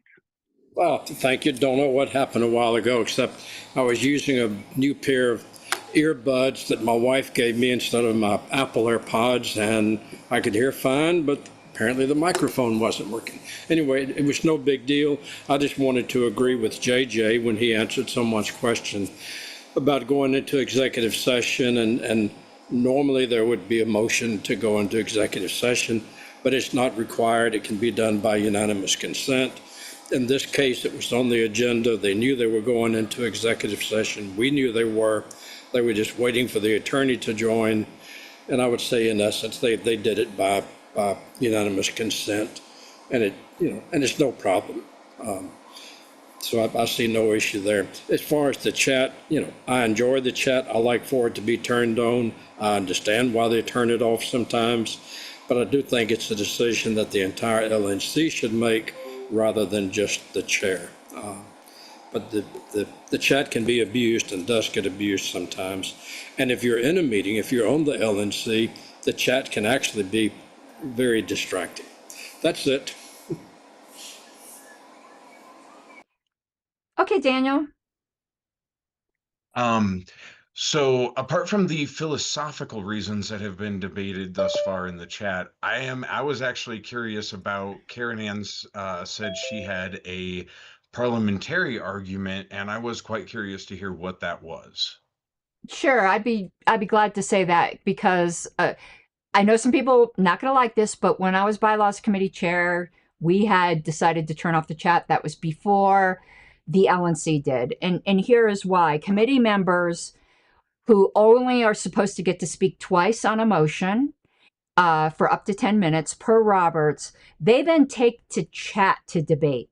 And other committee members see that and feel like they need to respond. And it is, in essence, giving them additional debate bites at the wheel. If LNC members don't participate in the chat, then it's not as much of a problem. But when they do participate in the chat and bring up debate points while another LNC member is speaking, that's just disruptive, and it is a skirting around the rules. So that's the reason where my main objection is. If regular members want to go at each other, I do think that paints us in a poor light, but that's not my main concern. My main concern is that it's used to get in additional debate points, and it's very, very distracting when you're on the LNC because you're looking at it. You can't help but look at it because you want to make sure you're making a good case. The purpose of these meetings is meetings. It's really not member social hour. George Philly's blog, Lives blogs it, where you can put comments, multiple channels, live stream it, where everyone can get together. These meetings are primarily for the LNC to do business. And I do not think it's conductive to the LNC doing business. In fact, I think it's counterproductive to it. So that was my parliamentary reason. Did that answer? I forgot who asked me. That was me. Yes, that gives me a lot to think about. Thank you. Thank you. Hector, I think you were up next. Thank you. Just wanted to say it was great meeting some of you in person recently at the National Convention. I know that tempers can flare and people are very passionate. That's why this is a political organization. And it was just very nice to see people that like to express themselves in person. And, it was so uplifting, rather, to be able to communicate and reach agreements. And, it was nice, especially all the Michiganders. Very nice to see you guys in person and get to know you guys a bit. Okay, hey, Paul. Hello, I pulled up the agenda, and the items they went into executive session for on the agenda list legal updates from council for McArdle, New Mexico IEP, ballot access, and FEC. So those are the reasons they should be meeting in executive session right now. Okay, and I'm sure they'll stick to that, and they're paying Oliver for his time, so they're not going to be wasting time on other stuff when they're at least I think they are. I don't know. Honestly, I don't know. Maybe it's part of the retainer. Nathan. Hey, how's it going? I actually have a change in topic outside of this chat stuff. So if anybody else has something else to say about it, then I'll let them go first. Startout, did you want to close up on the chat topic? Yeah, well, thanks, Nathan. I think that if the LNC made available links to other streaming things right in the meeting, so if you wanted to do the chat, you could click on George Phillies or whoever's doing a live stream. That would be an acceptable way to make it happen, but just expecting people to find out independently and not integrating it into the process equals a lack of transparency. And Karen, in your argument that you have to look at the LNC, I mean, you have to look at the chat if you're on the LNC to make sure that your arguments are landing or whatever. To me, that is really a thing of personal preference. I don't think it's it doesn't need to be disruptive unless people choose to make it disruptive. And it's really no different like in a government meeting. I mean, you could be sitting in the San Francisco Board of Supervisors or whatever as a supervisor and see that people are talking in the chamber and maybe there's something political there going on that's of interest to you, but you can choose whether or not to pay attention to that in the moment or take it up, follow up with it later. I feel like these are really just excuses to not have the kind of transparent participatory atmosphere that will ultimately help us all as a party. If people are allowed to feel like they have a voice in the leadership and in the decision making, they're more likely to want to become involved, to donate, to volunteer their time, etc., than if they feel like, well, if I show up to a meeting, I'm just going to be silenced and forced to sit in the back and not say anything except for maybe a minute. I don't even know how much time we got. I mean, I came on a little bit late and I wasn't even sure how much time I had to speak during public comment at the beginning, but to shut the stuff down. It really doesn't help us. The secrecy and the hoarding of power and the hoarding of information, these are huge problems for institutions. And to the extent that we in the Libertarian Party allow our leadership to engage in these ways of behaving, I think we're really shooting ourselves in the foot. Ultimately, we're making ourselves less effective as a party. Bryce, I see you raise your hand. Was it on the chat thing, or can I go to Yeah, Nathan? it's in response. It's a quick response to what Starchild just said. So, to give moderate pushback to what Starchild did or proposed, and then maybe even offer an alternative. The problem with sharing links to meetings is the LP could be seen as giving preferential treatment to certain groups that are live streaming and then ignoring others. I think a perfect workaround for that would be if LP National started live streaming its own meetings again, but to my knowledge, that isn't happening. And if it is, I don't know where they're streaming it to, but if they were to start doing that again, then I would be in favor of that. Because I agree, if people want to be able to chat and they're going to insist on not having this chat open, then that could be an alternative. But they just have to do it in a way that wouldn't be seen as playing favorites. Just really quick, there's no reason they couldn't have turned the chat Oh, off for this. wait, no, the Starchild, no, we're not doing this hopping. Hector, were you on about chat again? So go on, Yeah. Hector. So thank you. I just wanted to comment that the rules that we follow are assume, frankly, that we're meeting in person, right? That's the idea within Roberts. So when we go to an electronic meeting, the rules of debate, it's we're not exactly following the same rules, at least in terms of Roberts. So it would, it's hard to make a point of order or get attention from the chair. And I understand that. I understand your points, people getting extra bites of the apple, but in this kind of forum, in terms of electronic meeting, I don't see that it could. I see it could be useful if it's limited to the members themselves, at the very least. On the other side, though, we have to find a balance, and I think Evan's saying that he wants to get back to live streaming. Maybe that'll help. But otherwise, I think there's merit to all the arguments that have been mentioned. Just finding some kind of happy medium where we can make these electronic meetings work better in terms of to actually help the business move along. I think that's worthwhile to explore. So thank you, Starchild, for bringing it up. Thank you, Mrs. Harless, for mentioning your certainly a strong opinion in regards to making sure the business stays orderly. And Nathan's been patient. I'm not going to belabor the point except to say, Starchild, I believe you inadvertently mischaracterized what I said. I didn't say that LNC members need to watch the chat to make sure their points are quote unquote landing. It's to make sure that they're being comprehensive if other LNC members are raising points in debate, because it is in fact points in debate. Maybe that's a nuance, but the way you characterize what I said isn't what I said, but that's all I'm going to say. I'm not going to argue my point further. I think we've all said what we wish to. If you had something else to say, Starchild, otherwise I'd like Nathan to be able to have his opportunity to bring up some other concern he had, but go ahead, Starchild. Yeah, I was simply going to say very quickly that, the concerns about the chat during a meeting aside, there's absolutely no reason that the chat could not have been turned on for this time while they are in their secret meeting for the rest of us to be able to utilize the chat. And failing to do that, just shows disrespect and lack of concern for the wishes of the members. That's all.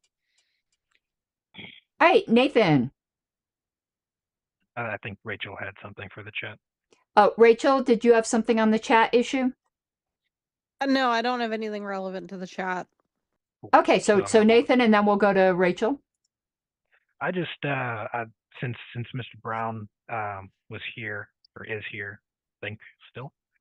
I just was curious as to what he thought the parliamentarian's performance at the national convention was. Are you sure you want me to get into that? Yes, Absolutely. I want us to go as deep as we can go. I did watch most of the convention, but not all of it. And from what I saw, honestly, I think the Parliamentarian did a good job. I'm not aware of any really bad calls he made. Made a lot of good calls. I know him. I know Dave Whitaker. He is very good. We're not close friends, but we're personal friends. From what I have seen and heard from talking to friends who are, highly placed within the party, I think he did a good job. I don't. That's really all I can say. I do take issue though with a lot of the chair's rulings, and whether those rulings were made, upon the advice of the parliamentarian, I don't know. In fact, I would like to talk sometime to Stephen Nikala about some of his rulings. I was absolutely stunned by the few of them, and they're flabbergasted by two or three of them. For example, I think that absolutely positively the convention should have finished trying to elect the judicial committee and also the LNC members at large. I disagree strongly, about as strongly as I can say, disagree with his ruling that no further voting would be in order. But again, I don't know what Mr. Whitaker's position was on that. I've got to say, Mr. Whitaker hadn't handled Karen Ann's motion to reconsider and enter on the minutes very well. He explained it very well. And it is a rare motion. It happens to be my favorite motion, and that's only the second time I've seen it used in a convention. And Stephen did handle it properly, but I'm confident that was with Dave Whitaker's guidance. So, I can't say anything bad about Mr. Whitaker's performance. If he gave bad advice, I'm not aware of it. But from what I saw of him and heard, he did a good job. And I'm sorry it took so long, but if anybody has any specific questions, I'd be happy to answer them, and JJ might have some comments. Rachel?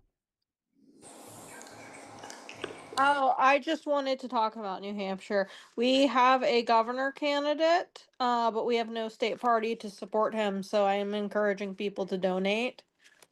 The website to help pay for ballot access is nhlibertarians.org. No, that's not affiliated with the previous organization. It's just the domain we have. nhlibertarians.org. Let me make sure it's a .org. It might actually be a .com. I'm sorry, it is a .com. So nhlibertarians.com to help support. Yep, that's to help support ballot access for Steve Villay. If there's ever a new party, he will likely be the treasurer, but right now he's running for governor. Do you have anyone running for U.S. Senate? We do not. There is an independent that I know is a small L libertarian. Aaron Day. Yeah. Andrew, please raise your hand. We're not doing crosstalk. He Go ahead, Rachel. I know that one of the reasons he did not run as a libertarian is due to the state of the state party at the time he announced.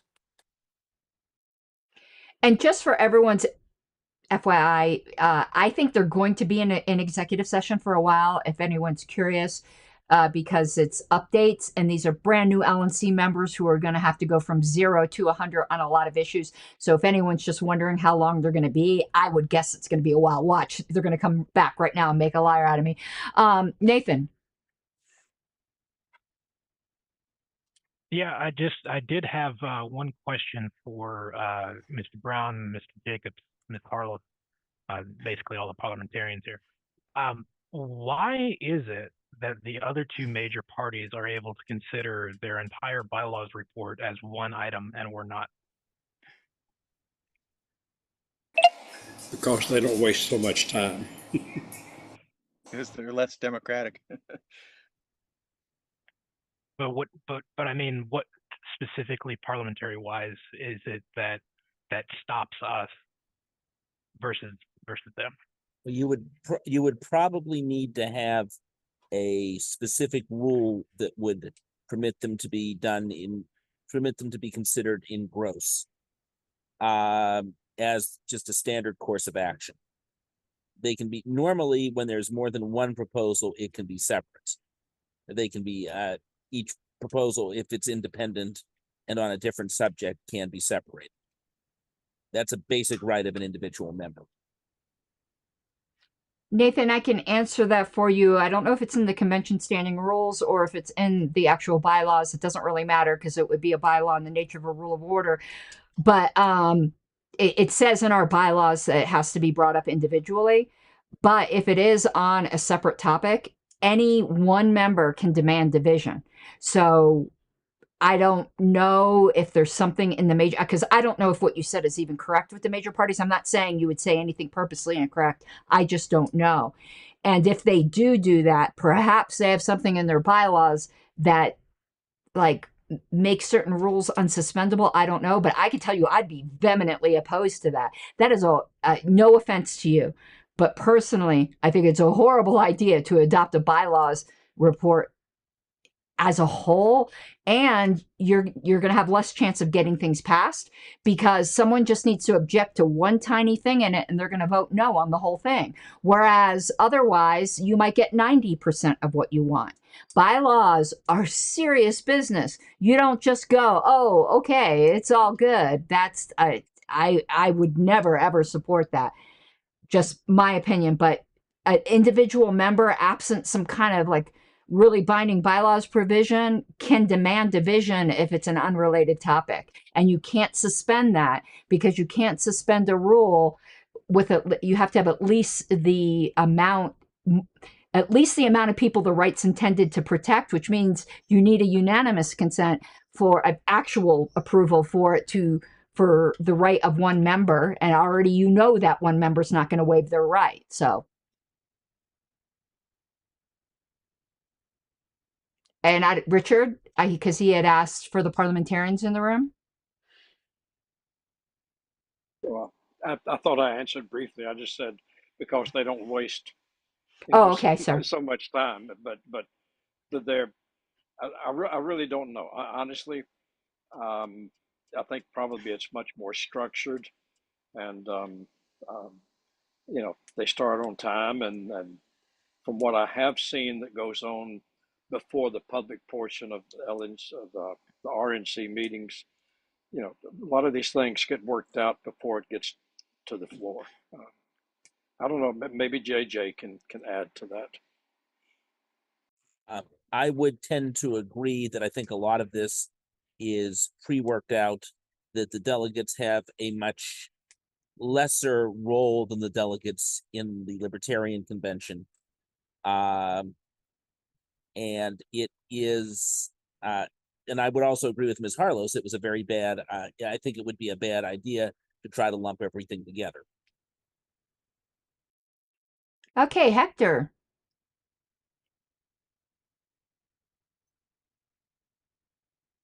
Thank you, Mrs. Harlos. Question was, I was having a little hard time following your motion to enter into the minutes. I was wondering if you could, because since there was such a long break between when you first made it, could you explain it a little bit about what you were, what the motion was and what your intentions for it was? Thanks. Well, the motion is to, it's to preserve a right to reconsider, but it can't be reconsidered that same day because the purpose of the motion is either additional information needs to be gathered, or the most common, which isn't the reason that I had done it, that an unrepresentative majority or 2/3 or whatever it might have been passed something. I had done that so that we could consider on a different day after workshopping some language with people and not workshopping it on the floor. So it would get called up on another day. And if you remember, the next day, someone else had tried to call it up, whereas it was my position that the maker of the motion to reconsider has preference on when it would be called up, and I hadn't yet spoken with everyone that I'd like to in order to workshop some language. And it turned out when it did get called up on Monday, it didn't pass, but at least there was better language considered. I don't know if that. But what Go, was the detail of the motion that you're trying to accomplish? I'm sorry? What were you trying to accomplish? I was trying to accomplish that we would consider it. Remember, this was a minority report that was submitted that day, and it wasn't in, I don't think, its best form to be considered by the convention. So the purpose was to be able to speak with people who might be in favor of it if it was in a more considered form. So if it had been heard, then we were gonna hear the entire minority report. I could have sworn we. That's what happened. No, that's what happened. We heard the entire minority report again on Monday when I called up the motion to reconsider. Understood. Thank you. You're welcome. Daniel? Two things I wanted to bring up. One a little long, one real quick. The longer one is I'm looking and we have got 27 people in this room. So I would like to encourage all 26 of you and then myself, so all 27 of us, to over the next month, take 2 weekends, 2 hours, and volunteer with our state or county fundraising director.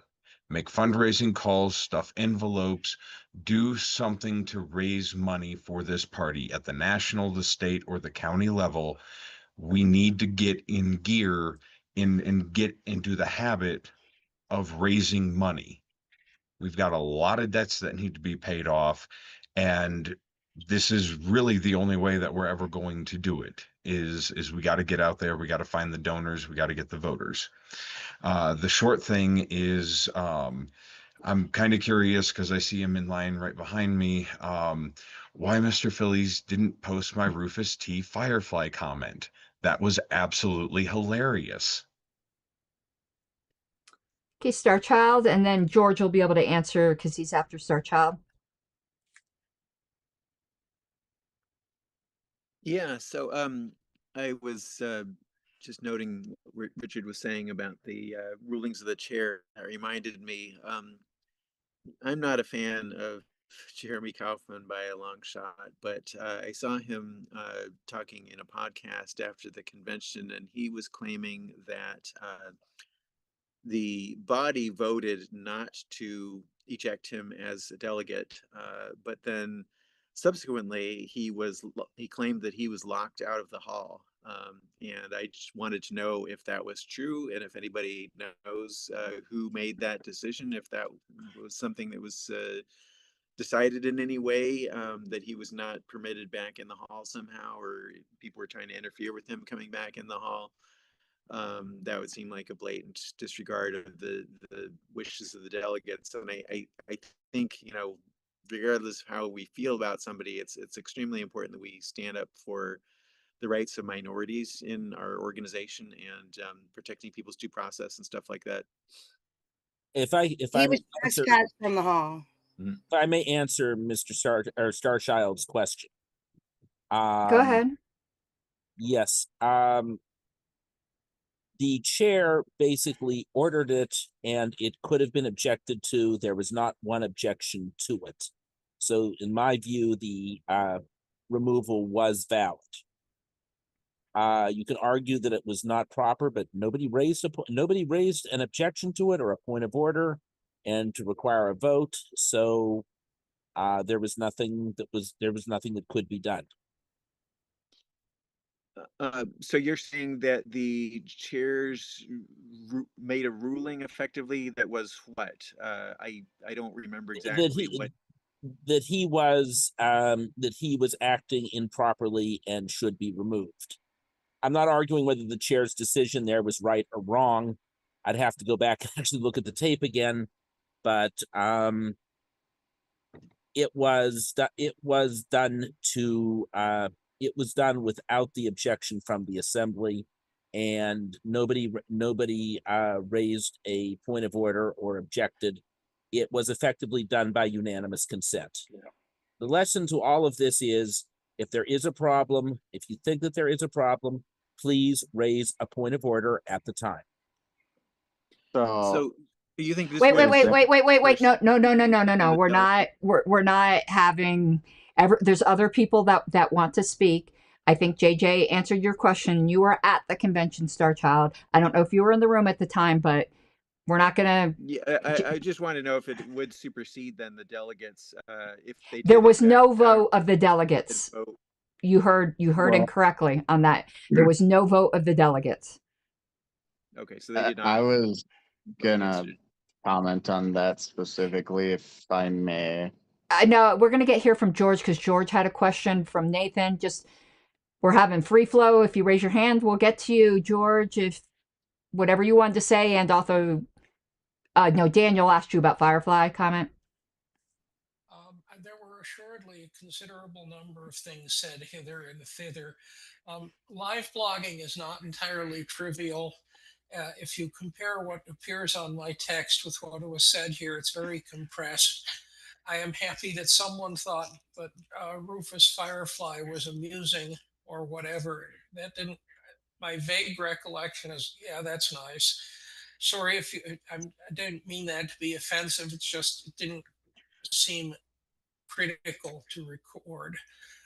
The point I wanted to get to was on the proposal to allocate money to Massachusetts and Maryland and encumber money from Massachusetts. And all I'm going to do is bring up a few historical things. The first is, prior to the National Convention, there was a Libertarian, Charlie Larkin, working to run for state auditor. It is reasonable to suppose, but it is not absolutely certain, that he will be in a two-person race. There are several ways that it will not be a two-person race. And he already had signatures. He already had raised in the low four-digit range of dollars. And at this point, the ULMA, which is our affiliate, the Unified Libertarians of Massachusetts, found their own candidate, Dr. Ozanoff. I think that's how he pronounces his name. Apologies if he does, I'm wrong.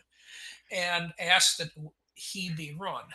Apparently, he hadn't considered running until the National Convention, so he is jumping into the water without even having tested it first, which is a little alarming. He will need 5,000 valid signatures and a safety margin of 50%, which is takes it to 7,500. The interesting detail is that because of the way our nominating paper works, it's slightly similar to New Hampshire for statewide candidates. You could run candidates for the three lower statewide offices, the other two being Secretary of the Commonwealth and Receiver of Taxes, and only one set of signatures would be needed. In any event, and the final point is that those 7,500 signatures will cost about 50 grand at current prices, but it so happens that ULMA has about 23 grand in their federal treasury, which could be given to the LNC for its spending, and the LNC would then have 23 grand freed up. Remember that we have like 700 grand in the bank. We will be coming back. Oh. Hi. We're back, suckers. Mr. Chairman, before you gavel in, can I make one request, since there's more people here to hear it? Sure. Since everybody's here, I would just ask everybody to open their wallets, $5 to the Arizona Libertarian Party for some ballot access efforts that we're going to be getting into after the primary results. Arizona is in a unique situation where we have to achieve ballot access at every single level in every single jurisdiction, as some of you may or may not know, or may not have written about it. So appreciate any support you can give. azlp.org/donate. Thank you. Are you guys behaving in here? Absolutely not. We You would guys never behaving behave, in there? Mr. Key West. Okay. Thank you, We everybody. plotted the overthrow, so you guys are deposed now. We've now taken over. Okay, we're going to get back to order. Mr. Secretary, if you want to unpause, thank you. Resume Recording in progress. Hello, everybody. The time is 8:41 p.m. We have returned from executive session. The next item on the agenda That was quicker is than I thought. discussion of goals led by Mr. Nikela for 30 minutes. Mr. Nikela, I'm asking you not to take the entire 30 minutes as a personal favor to me. Well, I'll keep my 25-minute introductory speech to a minimum and just say that, well, first off, it's an honor to be back on the board. It's been 10 years on the board. One of the things that we didn't do in the past, but we did do last term, thanks to the help of Debbie Mason, who is an organizational consultant that the LNC fundraised and hired last term to With all assist with respect board to training Mr. and help us Nikela, set out on a good footing for 2024 to 2026. that was a waste of money. I like And Debbie. so one of the main takeaways was It setting didn't goals. help. And so Setting last goals term, is we good. set 3 goals. The first But the was Debbie membership Mason and thing, fundraising growth as a #1 we were a priority. lost cause. Number 2 was Project Decentralized Revolution, which is the LNC's project to field 500 Libertarian candidates in 2026 and beyond, I suppose. But 2026, I think, was the main goal for last term. And also create some, I need to use the trainings around bathroom. that. And we did I'm going to hire, run and do that while somebody this to come up with a agenda training item's program, going. which is Maybe still in let's see if I can development, that we get also Lucy on fundraised screen. for and fully funded. And then number 3 was Defend the Guard. And I think Defend the Guard, it's been a phenomenal program for us to be involved in. Travis Bost has been the liaison last term for the Defend the Guard folks and the LNC. And my understanding is we have a group stood up for that to help out with pushing legislation. Okay, in all 50 Lucy's states going to to keep our be National on the Guardsmen screen at while I home. go So use the bathroom. I'll be I right certainly back. would like for that to continue to be a goal. No, she's going to run So up those with were the me, main so it 3 won't even goals. be I don't Lucy. It's know going to be a bunch. if we want to Stay. necessarily change the goals, but I definitely want to Stay. adopt the I'll be goals right back. Stay. and discuss any other projects or Stay. things that we may Stay. want to also adopt as a board moving forward for the next 2 Stay. years. We have folks from many different stripes here with us that may have different things that they'd like to accomplish this term. I think something that Chris Roofer brought up that I think is very poignant is that if you're in a boat, you want to start paddling in the same direction. Otherwise, just spin around. You start going in circles. And every organization that I have, every business that I have, we have store goals, and those store goals are based off of things the store needs to work on. And those managers work on those goals and make sure the staff are working on those goals. So I think setting the goals now is really important for our first meeting. And I wanted to see what folks think should be our goals and what we can agree on and come out of this meeting adopting for the next 2 years. And we can always come back and revisit these things later on, check our progress. I know Hannah Kennedy had a dashboard she set up that allowed her to track, what our membership was, what our fundraising was, et cetera. I think we should go back to that, maybe through Steve or Hannah, to track, are we hitting our goals? So, when the next convention decides to give us our report card, I'd like to say that, whether we did the right thing, what we could improve on, what the good, bad, and the ugly is. So that's my spiel, and I hope we can discuss what we'd like to move together on for the next 2 years that we will get to know each other. My beagle came down too. I'm going to speak first. My personal Lucy, get back goals here. is to Lucy, get get 66,000 back here. dues Lay paid down. by Zena. law-sustaining members of the LP before the 2028 convention. I'd like us to be a $4 million a year organization in revenue without having to sell anything off, including our principals. Those are my main goals. I'd like things that I'd like for us to do. You all got to see Zena for a little what while. I'm working with staff on is more communications. She's deaf. She won't come with me calling her. Positive media exposure. I just wrote an op-ed on the debt and deficit and the impact that it has on your daily household spending. That was sent out this week to media. I'd like for us to restart the LP news on a monthly basis, printed, mailed out to members. I believe that all of those things grow our membership, grow our organization. Zena. Mr. Zena. Secretary, if you can mute Mr. Brown for us, please. He's got a little dog that needs attention. Those are the things that I would like to focus on, and I'd like board help with that. Meaning I'd like for you guys to help contacting people in your region who have lapsed, contacting people who are current dues paid members, asking them to become monthly pledgers, being involved in this the is going to be a long process. agenda item.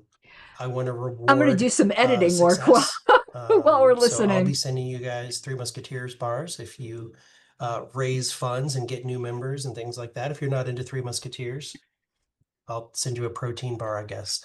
So those are my goals. So on deck, we have Mr. Secretary, Madam Vice Chair, and Mr. Martin. Madam Secretary, Mr. Secretary. I have another video coming out that I've already recorded. It's okay. I deserve that. You were late. So. But as someone who is also present at the session with Ms. Mason in Miami, was that, sorry? You cut out really bad. Awesome. Okay. So am I good now? Yeah. Cool.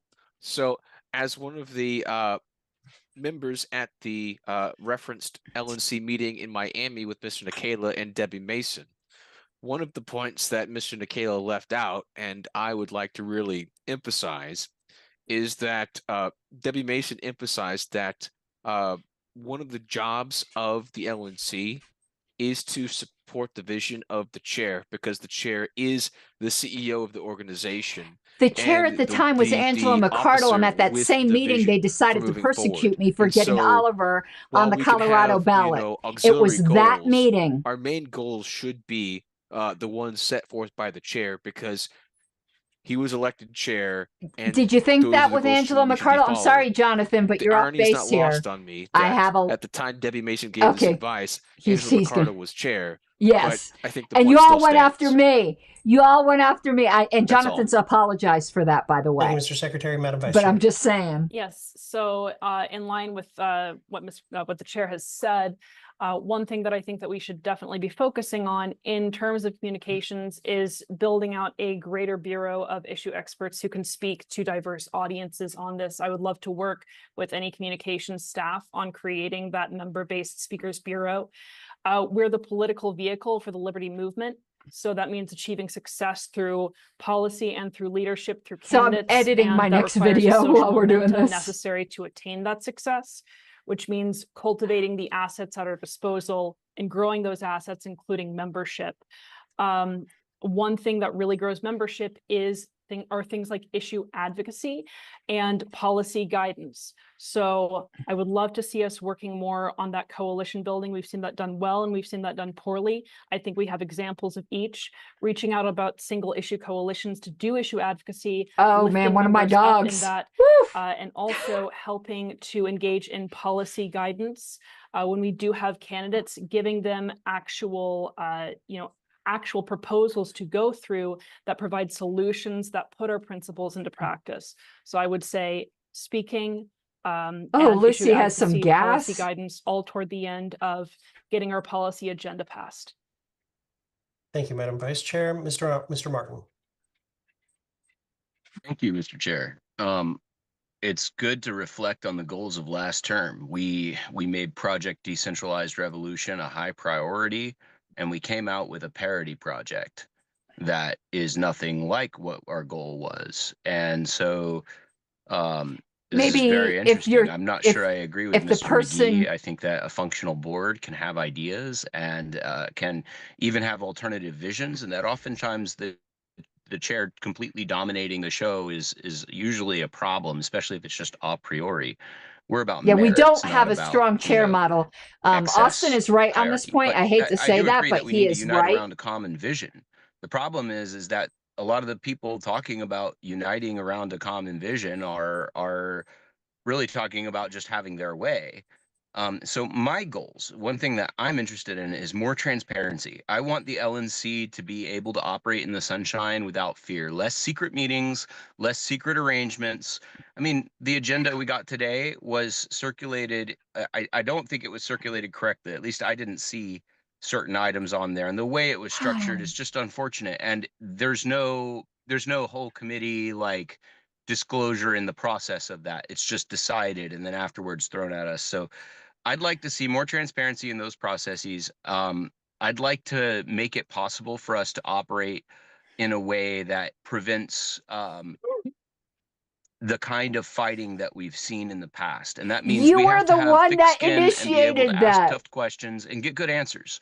Oh my God, And never even mind. if we don't, we need to remain respectful. And even if the questions are pointed, we need to answer them respectfully, right? The secrecy just serves nobody.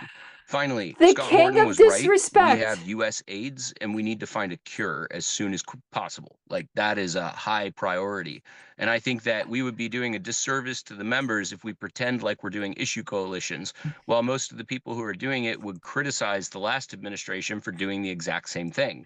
Except a lot of these people, in my opinion, they don't just want to do an issue coalition, which are great, totally support those. They want to bring these people in and tell us that they're libertarians because they're pretty sure they'll vote for them. So I'm really concerned You're so full about of shit, Austin. like, I think we're in a survival fight for the LP if we really want it to be a non-interventionist, real serious political movement. We're going to need the ability to actually have a real direction on how to get there. It's great to have a goal of adding members, but like, what does that really mean? What does that really take? And what are the methodologies we're going to use to obtain that and sustain that? And we do have great plans on the table. There's so many talented libertarians who've suggested to us over and over We're getting into viable things that just get corporate eaten buzz up in speak all now. the personal petty bullshit that so often You're takes the over. king So of I think we personal are under petty institutional bullshit. attack, and we need to defend against Coke. We need to defend against Atlas. We need to defend against Cato. We need to defend against Soros. Mr. Martin. I yield. There's And no also, fucking such thing as decorum. yielding. Please refrain from using vulgarity during the meeting. I would appreciate it. I can use vulgarity here, though. Mr. Longstreth. Be as vulgar as you want here. Thank you, Mr. Chair. I echo a lot of the goals that you stated and that others echoed as well. I think that one of the big goals that I foresee for us is that this is an opportunity for us to rebuild in every way. We know fundraising's down, we know membership's down, investing in those projects, seeing where we can go to bring those members back. Members bring candidates and donors, and that in turn helps fund other future projects. And so, also candidates really bring members and donors. Part of doing that has always been my goal. It's something that I worked very hard on in previous terms on the LNC.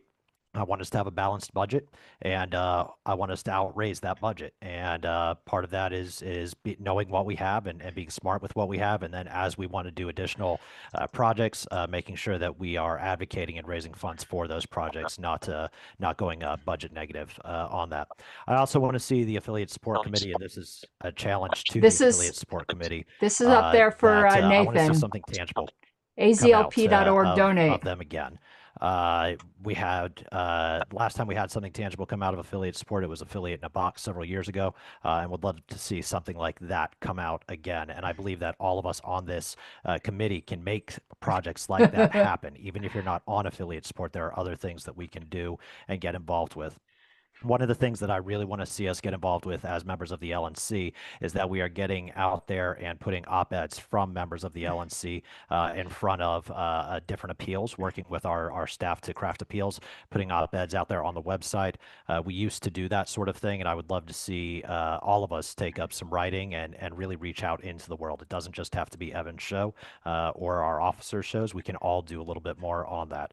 I also ask, and I know that there are some legacy folks that already have links and that sort of thing, but if the chair or vice chair could note as well that if we could get links, donation links for new members.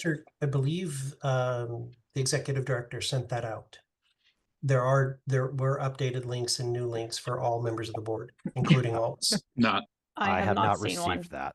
I'll make sure that that gets sent out again. I saw it. So I'll make sure that that gets sent out. Sorry. Thank you, Mr. Chair.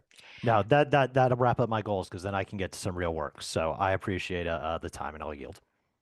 I would just like There's to point no out such as thing a as point of yielding, information, Richard. You know that. Indiana, Oh my Morgan God, County won the Richard is affiliate very good inbox at parliamentary contest. procedure. He I have knows Mr. that. Shaw, then Mr. Hanoush, then Ms. Robson. Mr. Thank Shaw. you, Mr. Chair. So, Brought to you by as far as goals, AZLP for big one, .org something we need / to do over the donate. next 2 years. 50 state ballot access for 28. Got to do it. Next I like thing that is, little curl you know, and Evans got going on right the there. people that elected me to this position kind of are asking me to do, and that is, we need to look over our associations and contracts and see which ones are in our interest and which ones aren't.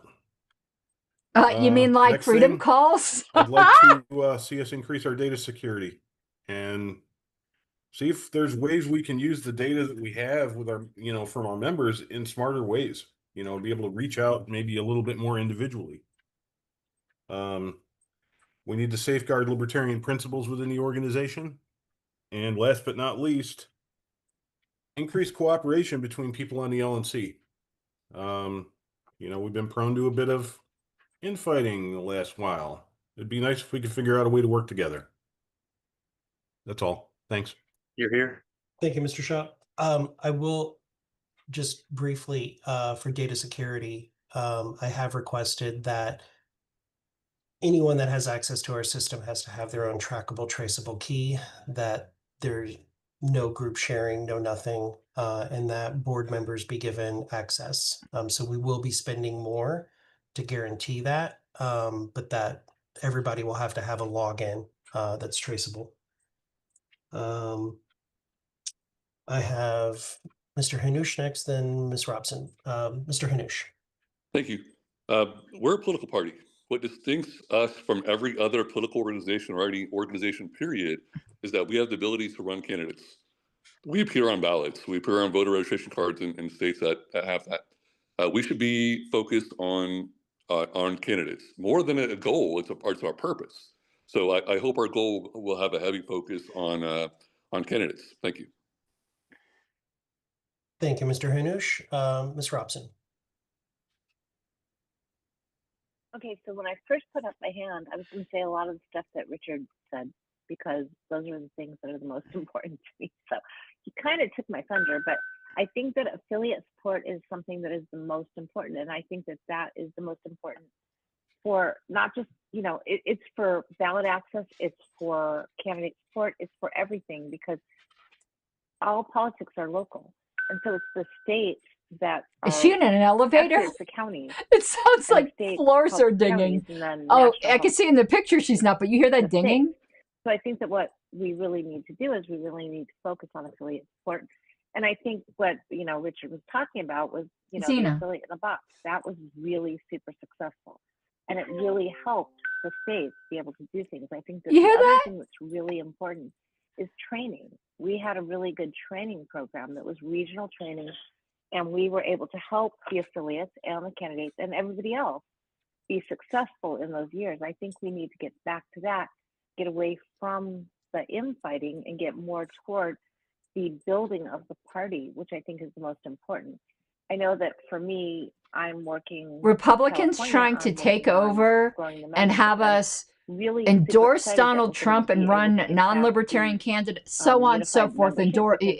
That's not infighting. I am tired of that shit. I am tired of that talking point. That is not infighting. Jeremy Kauffman wanting to destroy the party is not infighting. You know, the state and the national level. So I support the chair's priorities for what he wants to do in terms of, you know, I mean, we are suicidally silly with that. And Mimi's a friend, so I'm not like trying to shit on Mimi or anything. I'm just super tired of that talking point. It's bullshit. But sorry, but anyway, that's it. That's okay. Thank you, Ms. Robson. Ms. Hayes. Hi, yeah, I don't mean to take us back. You seen the shit they said about Evan? Kind of playing not at this meeting. I'm talking about like on Twitter and stuff. Did you say that the custom links for us had been sent out? Because I don't think Michelle and I have been able to figure out to get those or figure out how to generate those properly yet. So unfortunately, they do have to be generated for you for them to work in Zoho. In Civi, you could create your own at any time. They have been created. I saw it. I'm now being informed that it wasn't sent out. So I will make sure tomorrow that it is sent out to the board so that everybody can start using them. Cool. Okay. And then I just know for me, for personal goal, and this obviously can be a shared goal, but really strengthening regions. So whether that's regional training, regional fundraising, whatever that looks like, you know, I really believe that local is best, you know, kind of that bottom up type of thing. So really, I think it's less on national if we can kind of like layer up what our regions are able to do. Obviously, I'm brand new, and so is Michelle. So who knows what that looks like? Open to ideas, but that's something that I'd really like to do. Is what I've done on the state level, just bring that to the regional level. So because it came up a couple of times for affiliate support and regional training, I will say that I am actively speaking to donors Okay, about Jake had it right funding off. regional training.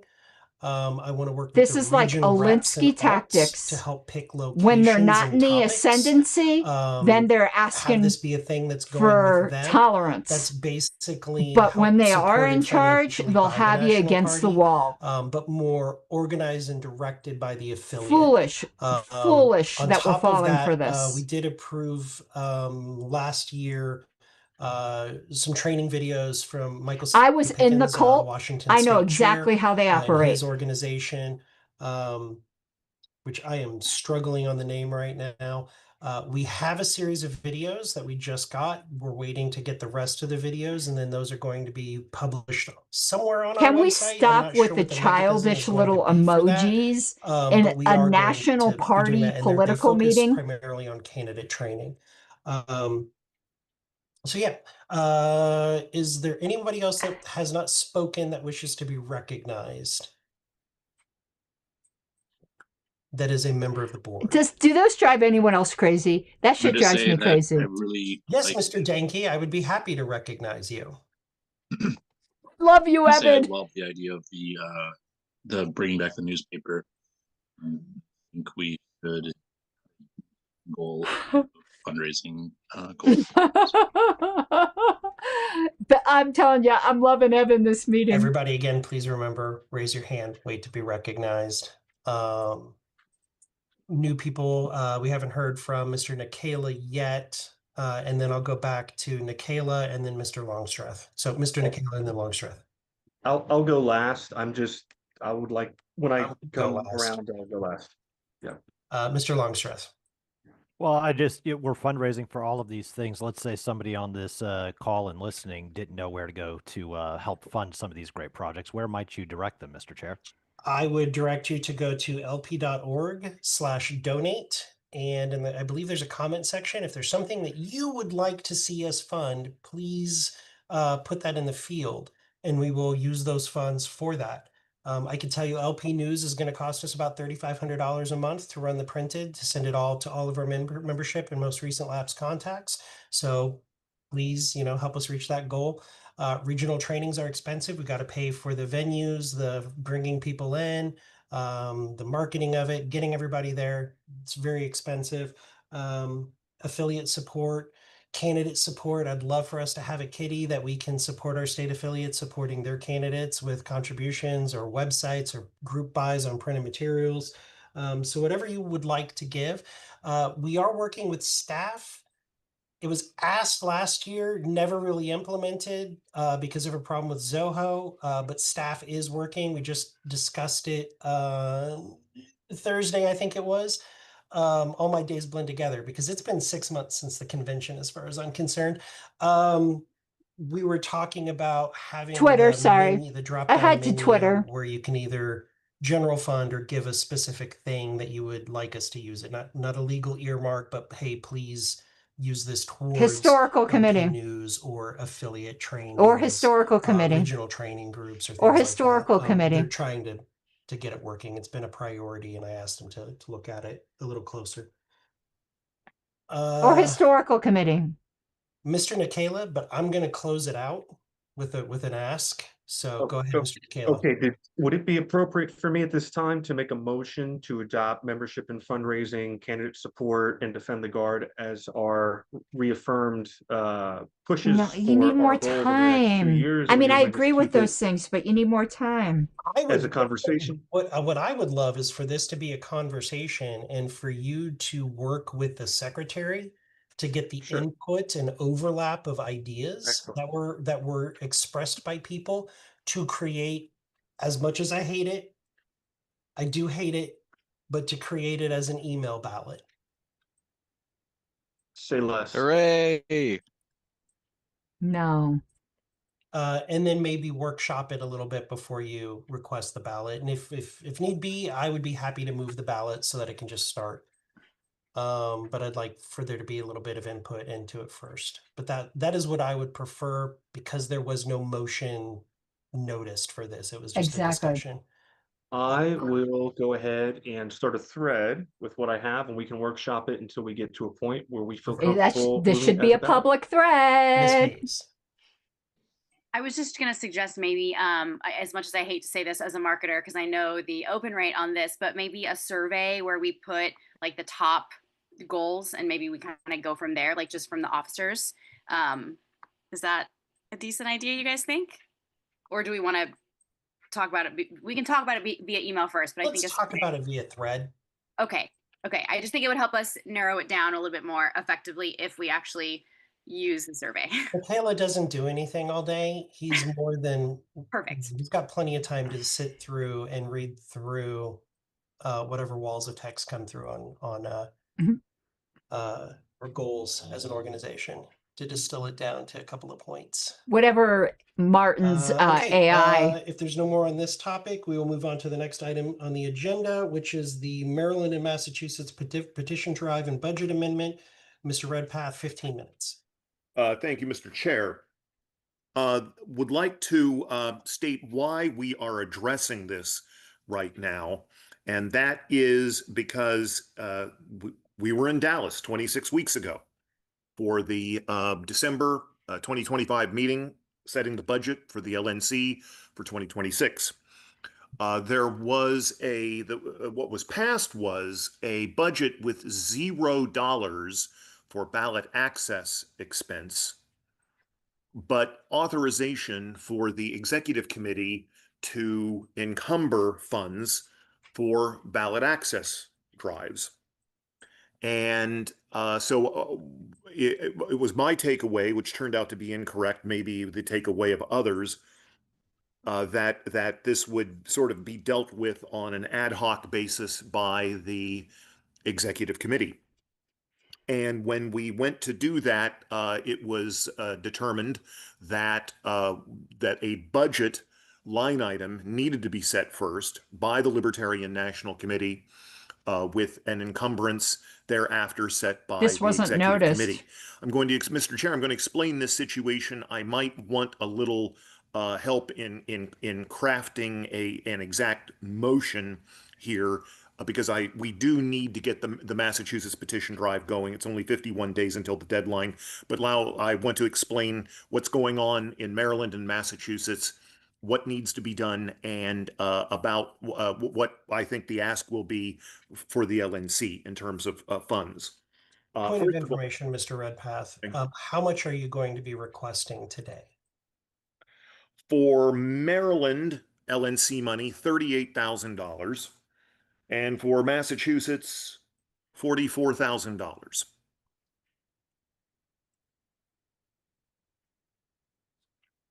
Okay. Okay, you can continue, Mr. Redpath. Okay. So here's the situation. There is an ongoing drive in Maryland right now. This petition drive needs 10,000 valid signatures.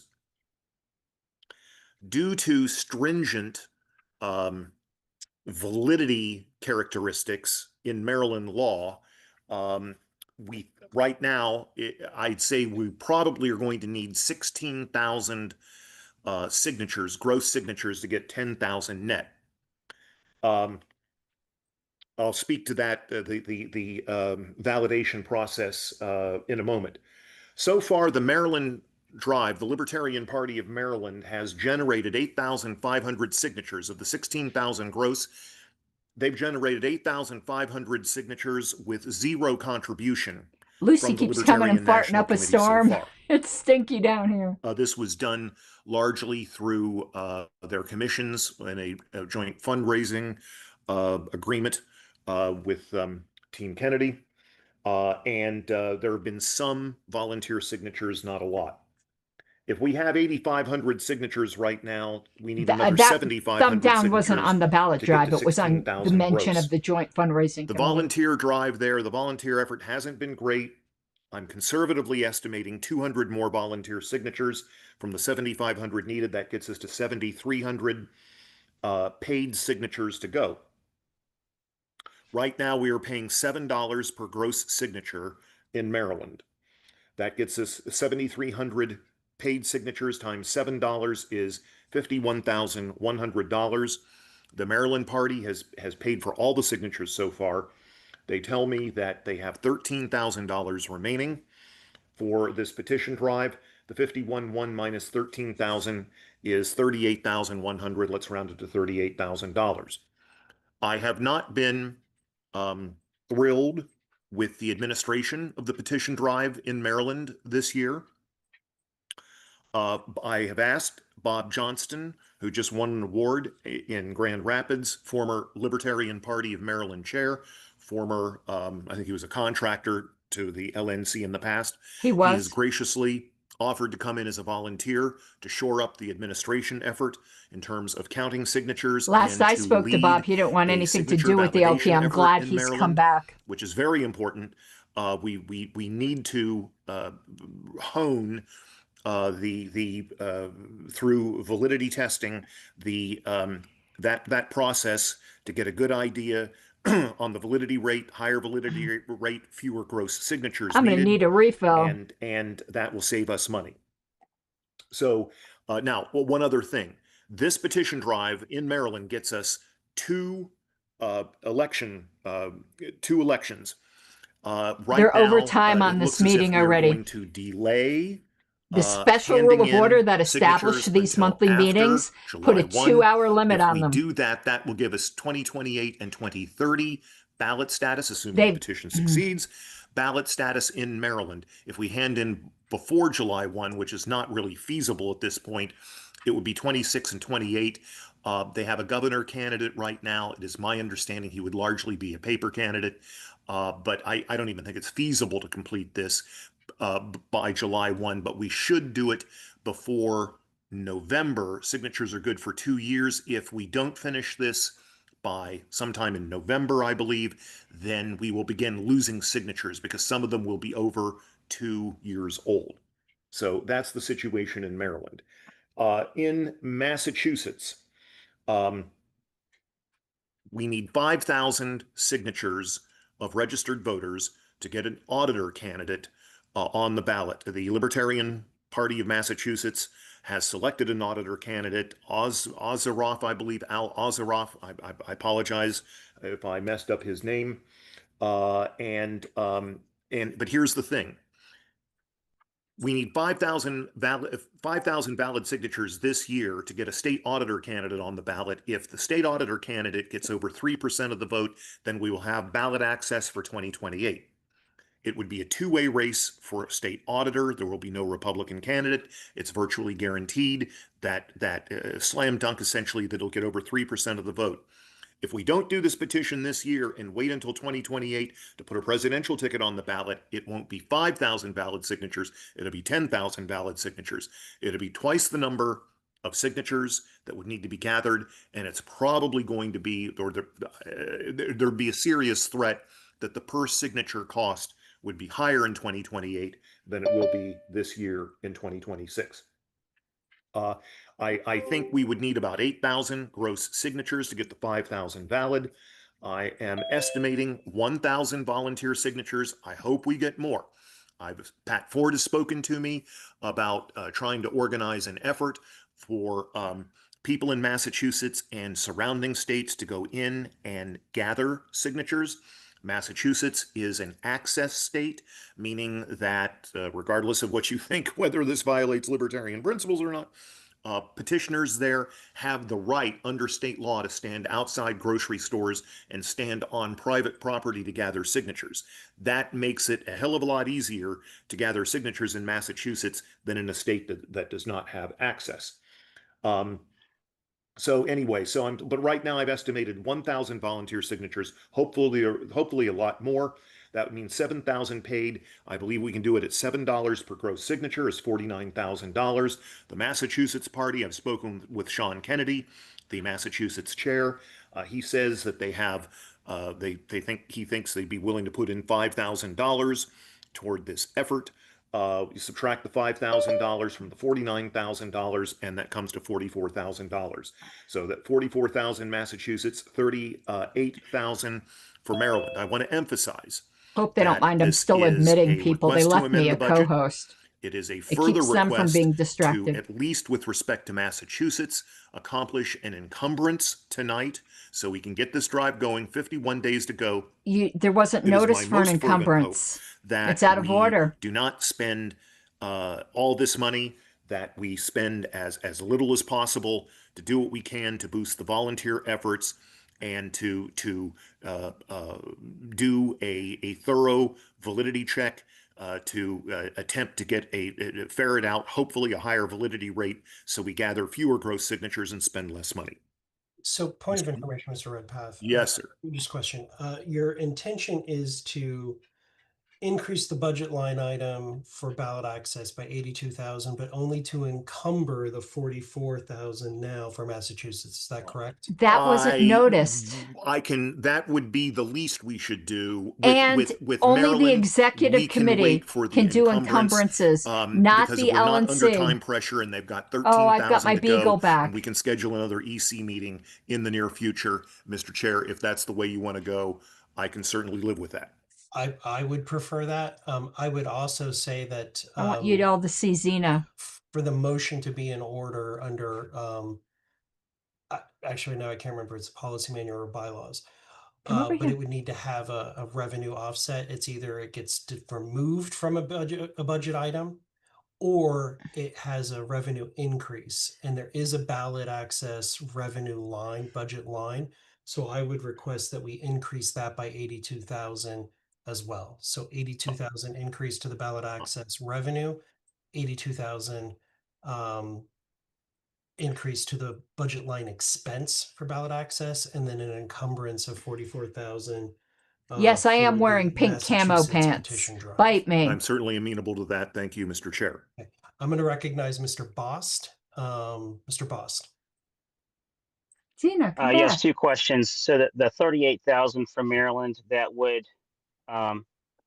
the 15 we had tried to give them before, that would include or replace that, is the first question. It would replace that because the 15,000 was invalid. And the second question, it was never sent. Technically, that money was never received by the LPMD. And the second question, Maryland had indicated to me that they were trying to avoid a pause in petitioning, and that's why they wanted to keep that money going. It was their feeling that once petitioning stopped, it would be harder to kick it back off again when they had money. I don't know if that would play into any timing concerns. Well, from dogs my everywhere. It's an urgency situation. And the total amount is $82,000. The board can do what the board wants to do. The only other thing that I would ask, and this is something I'm tired now. I intend to do regularly, is I would like to, sorry to put him on the spot, I would like to hear from our treasurer, Mr. Nebel, on this matter. Tired. He wasn't prepared for this. He was not prepared. He was. Okay, what would you like to ask me, Mr. Chair? One, can we afford it? Two, one, do we have the funds available that we could pay this? What would it do to our If we encumbered $82,000 today, or if we encumbered $44,000 today, what would that do to our There wasn't enough notice for 6-month that. run rate? There was not notice. There was no Essentially, notice. right now, I believe from people who read the report, we have 175 days of revenue. If we receive no more money, if everything shut off today, we would be able to operate at our current burn rate at 175 days before we would hit zero. What would this do to that run rate? And do you think this is a good use of our resources?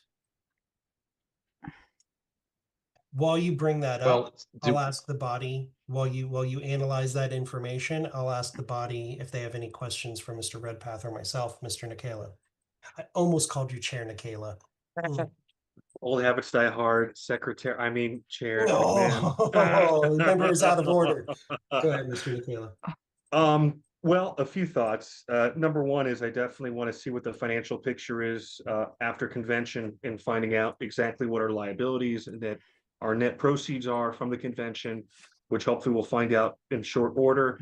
Number two is last year we sent out a mailer that net $50,000. It got some big money. I think that if we're going to make big pushes for ballot access, it should also be met with big pushes for fundraising for ballot access, which is something we've done in the past. I don't think we've made many big ballot access asks in the past few years. So I think we need to bring that back and have a strategy on how we're going to fund these things, because I would remind the board that we do have a monthly net shortfall. Now we've had some real knockout months, but we've also had some real in the dirt months in the red. So I don't want us to get into the habit of draining our war chest that we need to survive and to make more money. I think that'd be a mistake. So if we can, get back with the numbers, find out a strategy to fund this, and put that into account if we do decide to move forward with this, what that would look like. Because the reality is ballot access is getting very expensive. I've got my Lars Mapstead shirt on. I know they're doing great work to try to turn things around as far as legislatively to try to reduce, and they have been successful in some states to reduce the signature requirement, for instance, in Maine from 10,000 to 5,000. So I think we need to expend all of our options here before we move into, quite frankly, continuing to drain our account. Because if we have about 700K, if we take out 100,000, that's about 15%. So I think we have to be really careful. That's all I got. Thank you. Settle down. We are at time for this item, Mr. Chair. Thank God. I would accept a motion to extend by 10 minutes if somebody wanted to make that. I'll move it. Moved by Mr. Redpath. Second, is there any objection? Hearing no objection, time is extended by 10 minutes. Mr. Longstreth, I'll recognize you in just a second. Who are the reps for Maryland and Massachusetts? It's Mr. Shaw and Miss Hogarth, is that correct? No. Or is it just Mr. Shaw? Yeah, Hogarth for Maryland. Okay, and Massachusetts is in Mr. Shaw's district? That's correct. Okay. I would start with Maryland, Ms. Hogarth. Well, actually, both of you. Do you feel that your state affiliate would object to us making phone calls to people within that state, specifically asking them to donate to the National Party for ballot access? Not at all. Okay. But I do think that would come better if they did have that bridge money going forward. Mr. Shaw, would you like to respond? I don't foresee there being any problem with that. I will add that on this particular item, the time element for the Massachusetts thing is very tight. I do agree, and I think that if we're going to do this, that the encumbrance for Massachusetts probably should be tonight. There was no notice on encumbering. There was no notice. Yes, so that we can get there, but I'm gun shy on encumbering Maryland tonight. Did you have another comment, Mr. Shaw? No, Mr. Chair, I'll put my hand down. Okay, Mr. Longstreth and then Mr. Redpath, and then hopefully Mr. Treasurer is ready. Just a point of information, Mr. Chair. Has this been motion seconded? Are we debating the motion that we're going to vote on, or just general discussion? So it was a discussion, petition drive discussion, and then a budget amendment. So Okay. just You're in the really not discussion now. supposed to have discussion items without my a point on the motion. discussion to this body is we just got through through goals. One of the things that I mentioned was we want to stay budget neutral, and it is very concerning to me, the state of our financial affairs. That doesn't mean that I'm against this per se, but it is definitely something that we need to weigh on. A mailer got 50,000. Can we raise the money? Absolutely. But a mailer got 50,000, and we're talking about 80,000 to 90,000, and these numbers tend to go up. So, I'm very concerned about our budget. We can promise the moon, but if we can't deliver any of it, then we're going to really be setting ourselves up for in a bad place. And I just caution the body when it comes to voting on this to keep that in mind. There was no notice, and it has to be the executive committee, not the full LNC. It's a weird noise going on. There's an alarm going off outside. The alarm is that there was no notice, and this needs to be an executive committee motion. Mr. Hanush. Thank you. As I mentioned earlier in the goals discussion, there's no other body out there that's trying to get Libertarian Party candidates on the ballot. A prerequisite to getting our candidates on ballot is ballot access. So I am strongly in favor of this. Thank you. Thank you, Mr. Hanush. Mr. Redpath. Yes, Mr. Chair, first of all, a question. What is the notice to call an EC meeting? One day. Period? 1 day. I think it's 1 day. 24 hours. It's yes. Okay. Okay. Special meetings are 5 days. EC meetings, I think, are 24. 1 day. Okay. Yes. 24 hours. Okay. Thank you. But we would need an LNC meeting to increase the budget. No, we're increasing the budget here. I think he's wanting to. Gotcha. This is in case we need to do the encumbrance at a later date. Right. If I may, Mr. Chair, I just wanted to say, I understand the concern about the LNC financial situation. This is a petition drive, 50% off versus what we'd be facing in 2028. And we have 51 days until the deadline. So there you go. Mr. Shaw. Yeah, I'm just going to echo what Mr. Redpath said. If we do this now, it costs half as much. If we wait till 28, it'll be twice the bill if we had to do it that way. Yeah. Mr. Secretary, are you familiar with the motion?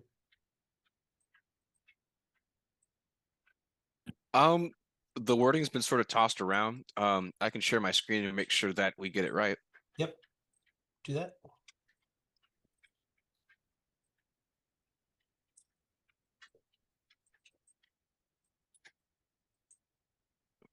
Alrighty. I've got this scratched in as sort of a placeholder, but give me the exact wording. I would say, may I, Mr. Chair? Sure.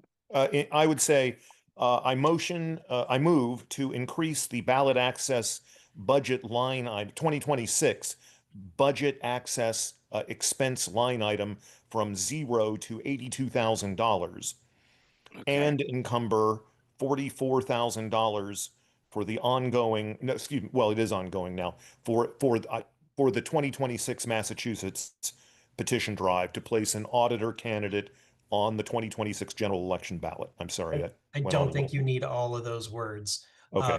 I think move to increase the 2026 ballot access budget expense line. Expense line. Okay. To $82,000 is fine. Okay. You also need to increase the ballot access revenue line. Oh, yes. To 82,000 or by 82,000, because I think there already was some in there. To offset. Okay. And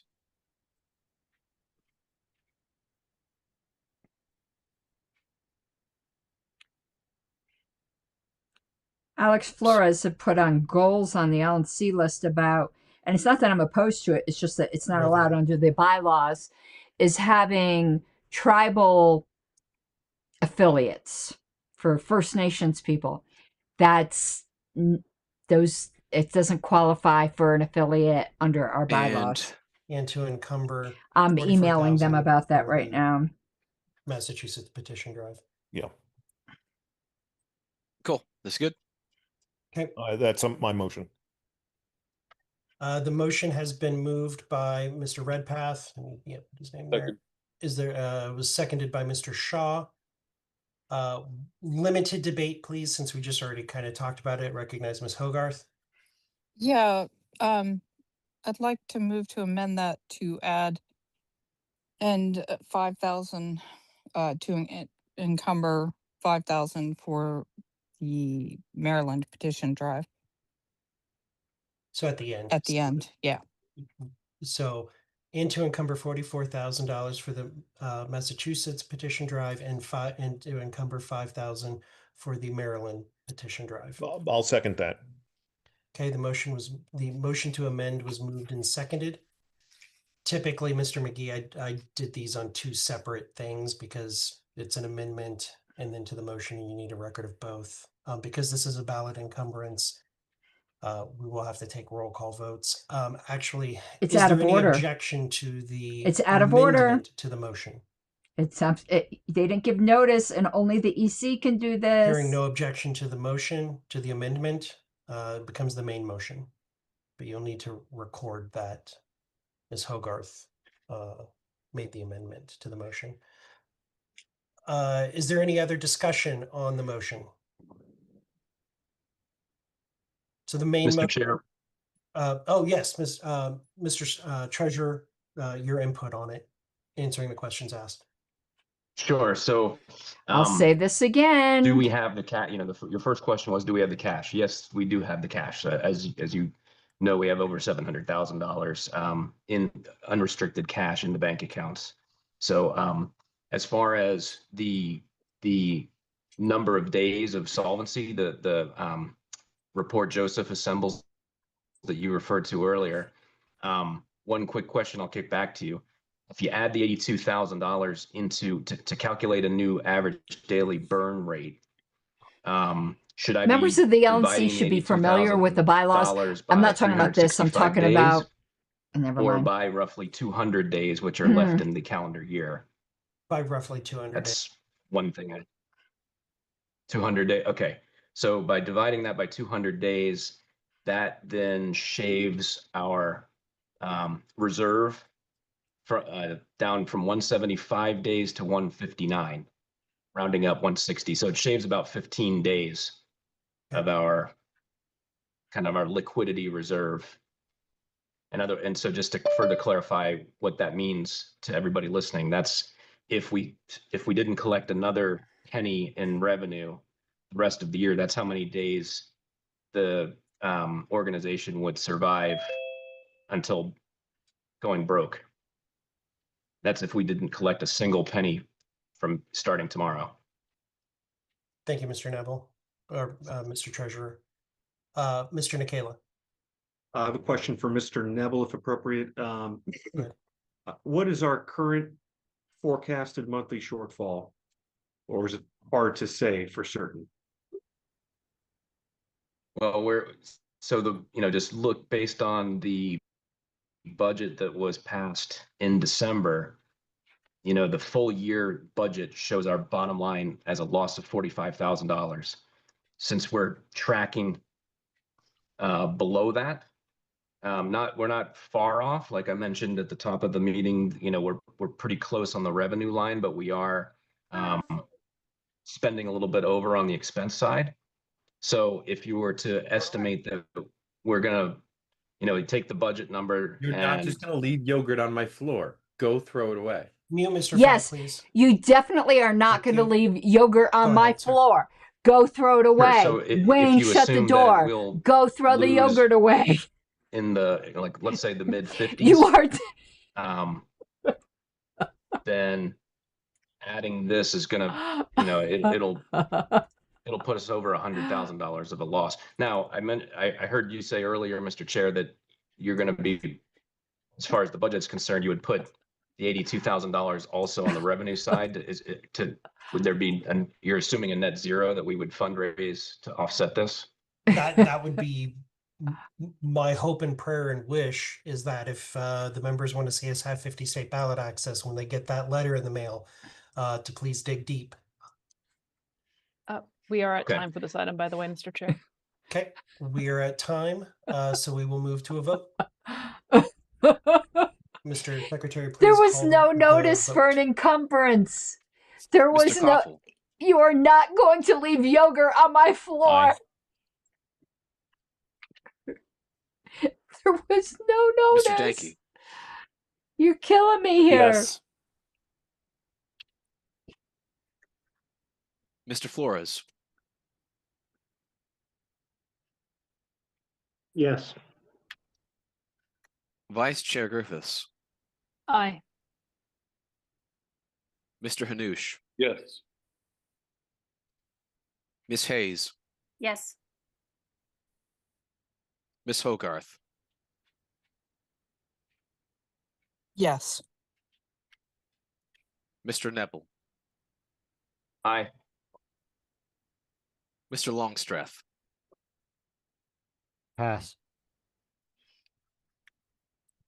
Mr. Martin. I'm going to pass and cede to my alternate. I will pass too. Wait, hold up. And cede to your alternate. So is the alternate prepared to vote now? Yes. I abstain. Thank you, Oh Ms. my Fitch. God. Mr. Nikela. You need to mark alt vote. Thank you, Mr. Chair. Mr. Chair. I almost said Mr. Secretary. Well, when he's doing your job. All right, Mr. Nikela. I'm going to vote no. There isn't notice, Ms. and it Nguyen? requires a 2/3 vote Yeah. of the executive committee. My fucking God, this is Mr. driving me Redpath. crazy. Yes. Miss Robson. You're not going to follow the rules, huh? Pass. Mr. Shaw. Yes. Mr. It's Thompson. invalid. You're doing financially invalid things. Mr. Longstreth. No. I will vote yes. Mr. Chair. No, it's first me. Oh, sorry, Miss Robson. My apologies. It's okay.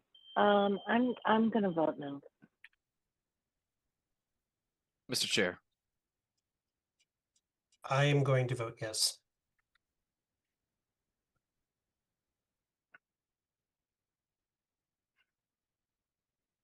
All right, Mr. Chair, the vote is the motion passes. You don't announce if it passes. You just announce what the vote total was. The chair announces if it passed or not. Yes, Chef. So you announce the vote is 14 yes, 3 no, and 1 abstention. So the motion passes. Okay, next item. on the They agenda effectively is the policy manual suspended the amendment, policy by Mr. manual with Danke. that. And the motion. So it is valid, but it wasn't done the right way. Move and policy amendment section 1.03 increase EPCC. So it's from in 3 order members to through a 5 technicality. members. Mr. Danke. Well, the lack of notice, Yeah, though. so I believe fact that this that it- is an important area of our work, and we did Move the motion. appoint. Move your motion. So I move that we change it from 3 to 5, and yeah. So Is there a second? Oh, don't expand the Second. committee. It was moved and seconded. No, Now we'll go to discussion. Mr. Danke, would you like to speak to your motion? bad idea. I believe that we should have 5 on this committee, and it would bring our action letter last meeting into line with the policy manual. Thank you. Mr. Bost? Yes, I would. From the August meeting, we reduced from 5 to 3. We had determined that 3 was more than enough. Yes. By mistake, we did elect 5. I would offer, if 2 people wanted to step down, we could do that. I would not be opposed to the increase if that's what the body wants to do. Alternates should not be But debating I do if think their 5 is primary probably is too not many, seating but their it wouldn't seat. hurt. Okay, We're going to thank you, do Mr. a Bost. show Mr. on Martin? that. Yes, thank you. I'll be brief. The reason why this committee is small is to protect staff from too many cooks in the kitchen. You get too many people on that committee, you can get some interesting stuff going He's on, right. and it can get really kind of nasty. The people should be as non-factional and neutral and business serious as possible. So if this is that would just kind of be my 2 cents about this committee. It's probably makes sense to leave it small. But I guess that's up to us. So it's not like I'm really passionate about it. I yield. Any other discussion? The chair would just like to say I'm in agreement with 5 members. I think it gives the board, the committee, the opportunity to hear more voices in negotiation of the contracts. Mr. Denke. I just wanted to clarify that it does the way that the language in the policy manual reads. It's like 5 plus the chair, so it would be Other 6 than. essentially. Other than. Right, other than right 5 other than the chair.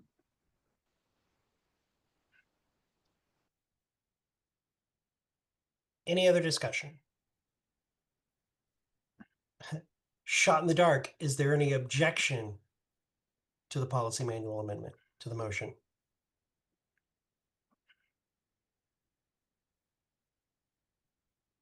Hearing no objection, the motion passes. Okay. Policy Bad manual idea. amendment. This is item I number don't feel C, policy strongly one manual way or another, amendment, but it's a to bad change idea. electronic meetings.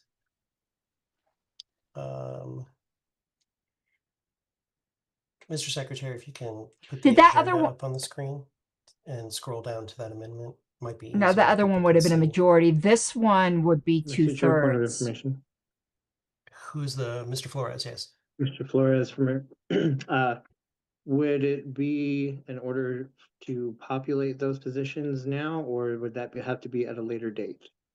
It was already populated. Gotcha. Thank you. Thank you, Mr. Secretary. Oh, if you can do single page screen and zoom in a little bit. I'm an old man who Jocelyn, I don't know who made the old Dwayne Shut the Door shirt. I have it though. So if you go to view. But you definitely are not going to leave yogurt on my floor. 1 page to the middle of the screen. There you go. And then you can go to your zoom bar in the bottom right. And below that. Whoa, not that much. That's good. That's solid. Okay. And then scroll down. You're way over time. Thank you. I have Mr. Bost and then Miss Fintish. And please let me know if I'm saying that correct. Fintish. Okay, good. Mr. Bost. Point of order. The motion hasn't been moved yet. It was moved and seconded. It was. Wasn't it?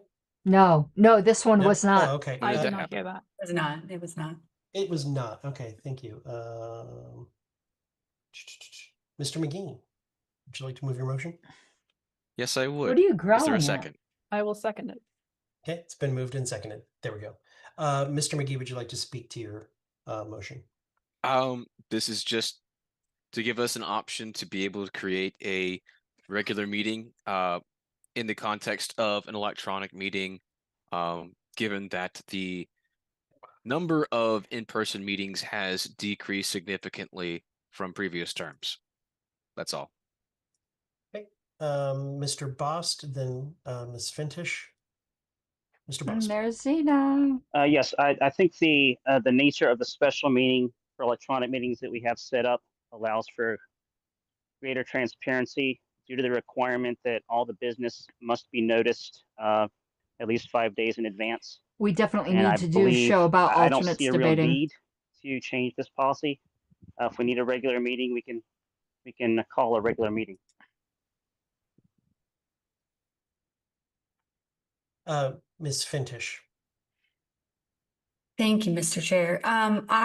So I wrote an email in response to this with a number of questions for our secretary. I appreciate you putting this together, and I can, I understand the need to, or the urge to want to streamline things and make things simpler for everyone. I do appreciate the sentiment. However, in reading the policy manual, this is a lot more than just changing item 8 of section 1.7.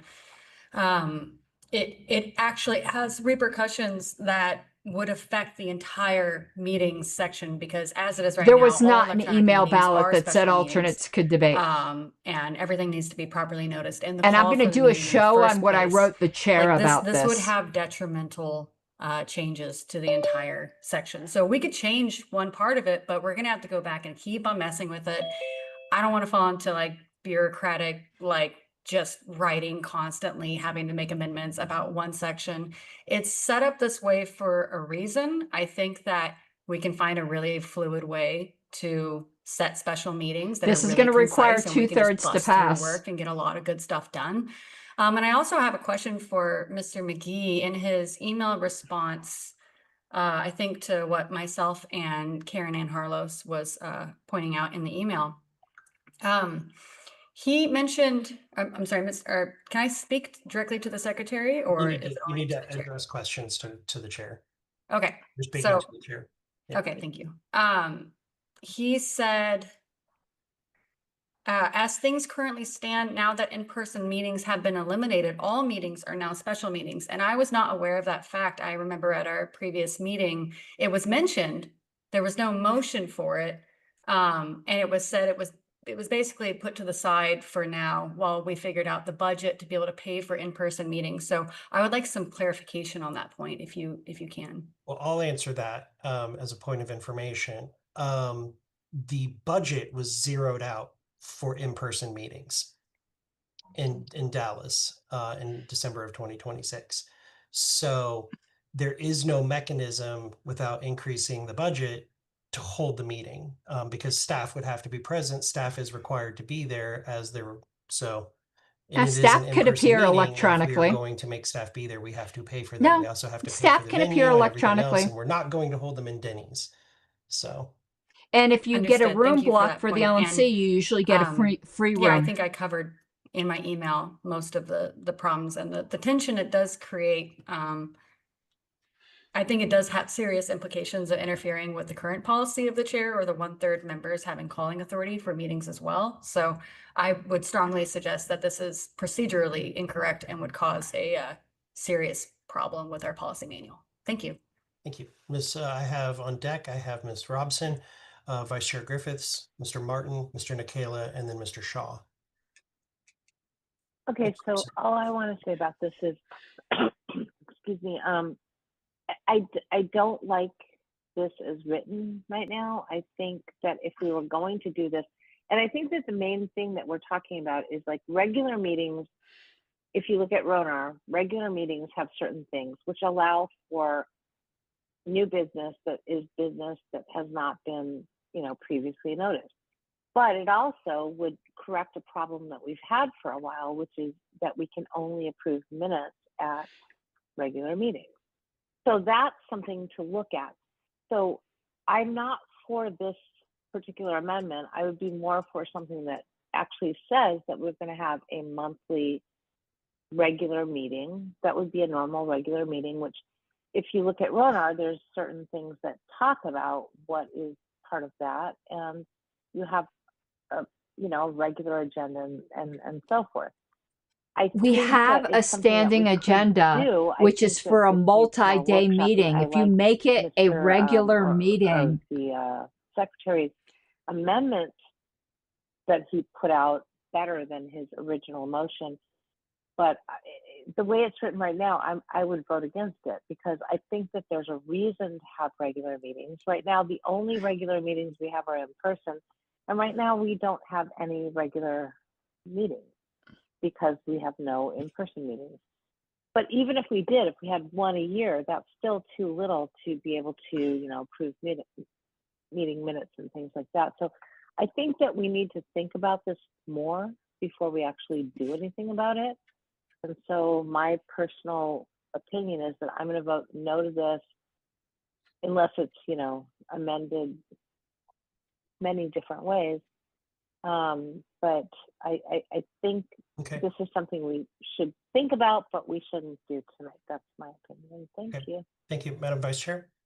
So I rise in favor of this amendment. However, noting the concerns, I would also be happy to have this, to see this, I think it's tabled, maybe tabled, and workshopped in between meetings. Postpone it indefinitely, a regular and then meeting it can every be few renewed. months is simply too few, especially when you consider that we need to be approving minutes more often. There's a process to approve minutes more flexible in the policy and have manual. some more structure It's than some called of the special auto meetings, approval. insofar as there are particular things that do need to occur at regular meetings, which I would like to see more of. I would like to see this body doing more.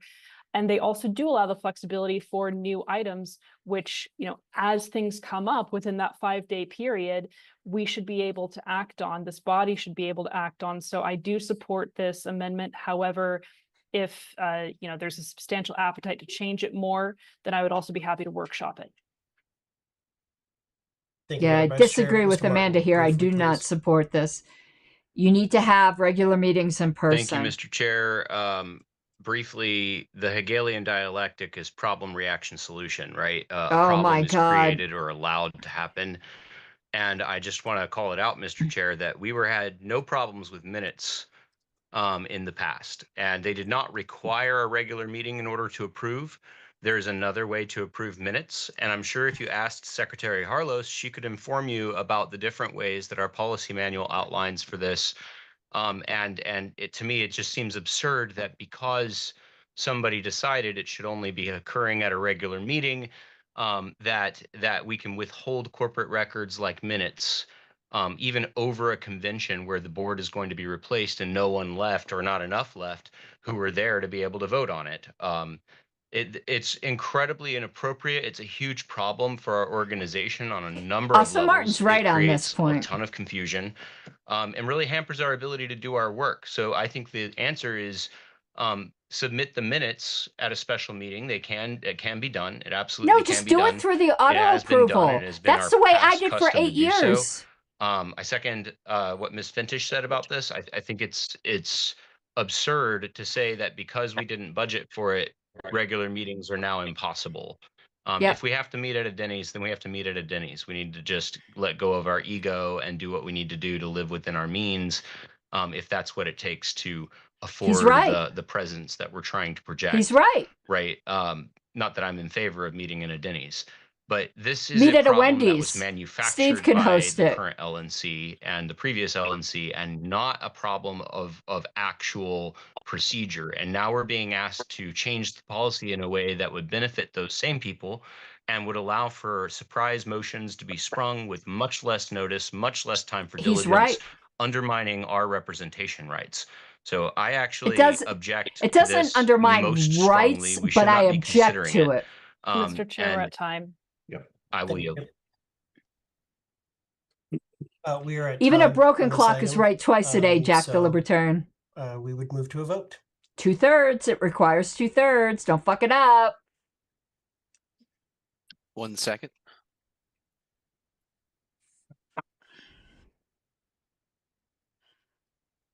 There we go. Mr. Koffel. I'll No. vote yes. Oh, Dustin. Mr. Danke. Yes. No. Mr. Flores. No. Thank you, Alex. Vice Chair Griffiths. Aye. Mr. Hanush. Yes. Ms. Hayes. Yes. Ms. Hogarth. No. Thank you, Mr. Susan. Neville. Pass. Mr. Longstreth. No. Thank you, Richard. Mr. Martin. Currently, Ms. Fintish is seated. And my apologies, Ms. Fintish. No worries. Hold on, Mr. Martin. Hold on. Technically, it's only for that session item, unless you're stating that you're ceding to her for the rest of the session. I think that is correct. I might be mistaken on that. I had the opposite understanding, but either way, I'll pass and cede to my alternate. Thank you. Okay. So So Ms. Fintish. yes, Ms. Fintish. No. Sorry, and there we go. I will vote yes. Mr. Nikela. I vote no. I think it needs some workshopping. Thank you, Stephen. Miss Wynn. Yes. No. Mr. Redpath. Kelly. I'll vote no. Thank you, Bill. Ms. Robson. I'm voting no. It needs workshopping. Thank you, Mimi. Mr. Shaw. No. Thank you, Alpha. Mr. Thompson. No. Thank you. Chair McMahon. Come back to me. He doesn't vote oh, unless sorry. his vote Treasurer Nepple. would cause or break a tie. I'm going to vote nay. Thank you, Doug. The chair Mr. does Chair? not vote. I'm gonna abstain. No. No, it does. He doesn't vote unless Mr. it's Chair, to the vote cause. is 7 ayes, 10 nays, and 1 abstention. The motion fails. It would fail anyway because it requires 2/3. Next item, and you'll need to bring this up on the screen as well, Mr. Secretary, for motion number 4. You guys This are is so motion way to over dispose of time. paper ballots. Mr. Denke, make your motion. You're muted, Mr. Denke. I don't have the language, but here we go. I move that the, let's zoom in here. I'm sorry, guys. Move that the Libertarian National Committee direct the head teller to dispose of all ballots cast at 60 I don't days know if after you hear adjourning the Xena. 2026 Libertarian National Convention. Xena is snoring. Is there a second? Second. Okay, it's been moved in second. Would you like to speak to your motion, Mr. Denke? This isn't this is just trying to clean up the papers after the meeting. It's not the conspiracy theories are not from me. So that's all. Okay, thank you, Mr. Denke. Mr. Martin? Mr. Chair, thank you. I would like to move my substitute motion. May I speak to it? It needs to be have to move it seconded first, first. but first, Mr. Secretary, if you could scroll down a little bit so that the whole thing could be seen. There we go. Thank you. Is there Mr. a Chair, I second? believe It's a substitution motion, so it's still an I amendment. believe I would be entitled to speak on Mr. Denke's motion and towards the propriety of a substitute prior to actually moving the motion. Are you sure it's not in order for me to do so? No, you're making a motion to amend, essentially, through Actually, a substitution is a little different, but that's okay. No, it's not. It's an amendment. You're Is there a fucking second to your wrong. motion? It's called substitution. It's called amendment by Hearing none, it substitution. dies. Then may I speak on the motion? Sure. I would encourage another member, if they feel so inclined, to remove the substitution. The question before us is whether or not we will retain the records or whether we will destroy the records from convention. A recording has emerged and is being circulated that purports credible evidence of manipulation occurring at the convention. So these records may be important, and we may have a fiduciary duty to retain them and not destroy them immediately.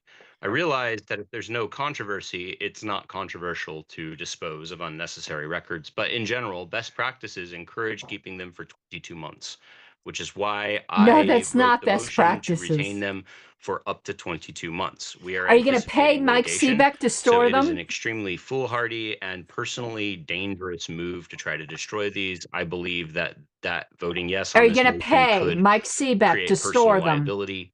And I think it's a huge mistake. And I would encourage members who agree with me to please move my substitution motion, and I will second it. If you did move it, And was it not didn't get a seconded, second. therefore it is dead. You did not allow me to speak to it, Mr. Chair. You which I don't. was But allowed you to, don't I get believe. to. No, you Okay. don't. Well, you just spoke to it. Yeah, but, No, but after its introduction was not allowed. Oh my so God! that's Call all him right. out of We'll order. move Call on, him out and of order. somebody else maybe will move a similar thing. Okay. Madam Vice Chair. Yes, I would like to move to amend this motion to strike ballots cast at 60 days after adjourning the 2026 Libertarian National Convention, and to replace that with paper ballots cast during the 2026 Libertarian National Convention no sooner than 30 days after receiving notice from the LNC secretary that the 2026 minutes have been approved by the LNC and posted to the Libertarian Party website. And I did email Mr. Secretary. I did email you that verbiage, so that wasn't just improvised. This requires a Do I wait for a 2/3 second or vote. do I speak to it, They're Mr. not Chair? going to do this, but this is suspending a rule in Okay, it's Roberts. been seconded. It You can requires a for a minute. 2/3 To speak to this, vote. I was contacted by a few members who informed me that usually what happens in case of contested ballots is that we do wait to have those minutes approved before No, disposing of that's paper not true. ballots. So this amendment basically That's not allows for that true. process to happen. I'm not saying it's and not then, true somebody allows for the contacted disposal her. of the ballots. So this I'm is just saying basically that's dotting not Rs what and crossing happened. Ts here. I'm I sure would just say people as a contacted Amanda, but that's point of not what information, has happened in the parliamentary past. procedure, Ronner actually says that any objection to the tallies have to be done during the convention, and the results were displayed on the screen, and time was allowed for each state to review it. In order, it was Mr. Martin, Mr. Shaw, and then Mr. Longstreth, and this is on They the will be amendment. Jack the And Mr. Libertarian. Secretary, We're if going to you go have the electronic amendment probably available, can you bring that up onto the the next screen, convention. please? To show what the entire thing would be. And if you need to, yeah, there you go. Mr. Martin, the Mr. That was weird. They got over. Okay, that's weird. Mr. Martin, then Mr. Shaw, then Mr. Longstreth. Mr. Martin. My dog's snoring so hard. We are on discussion of the new amendment, correct, Mr. Chair?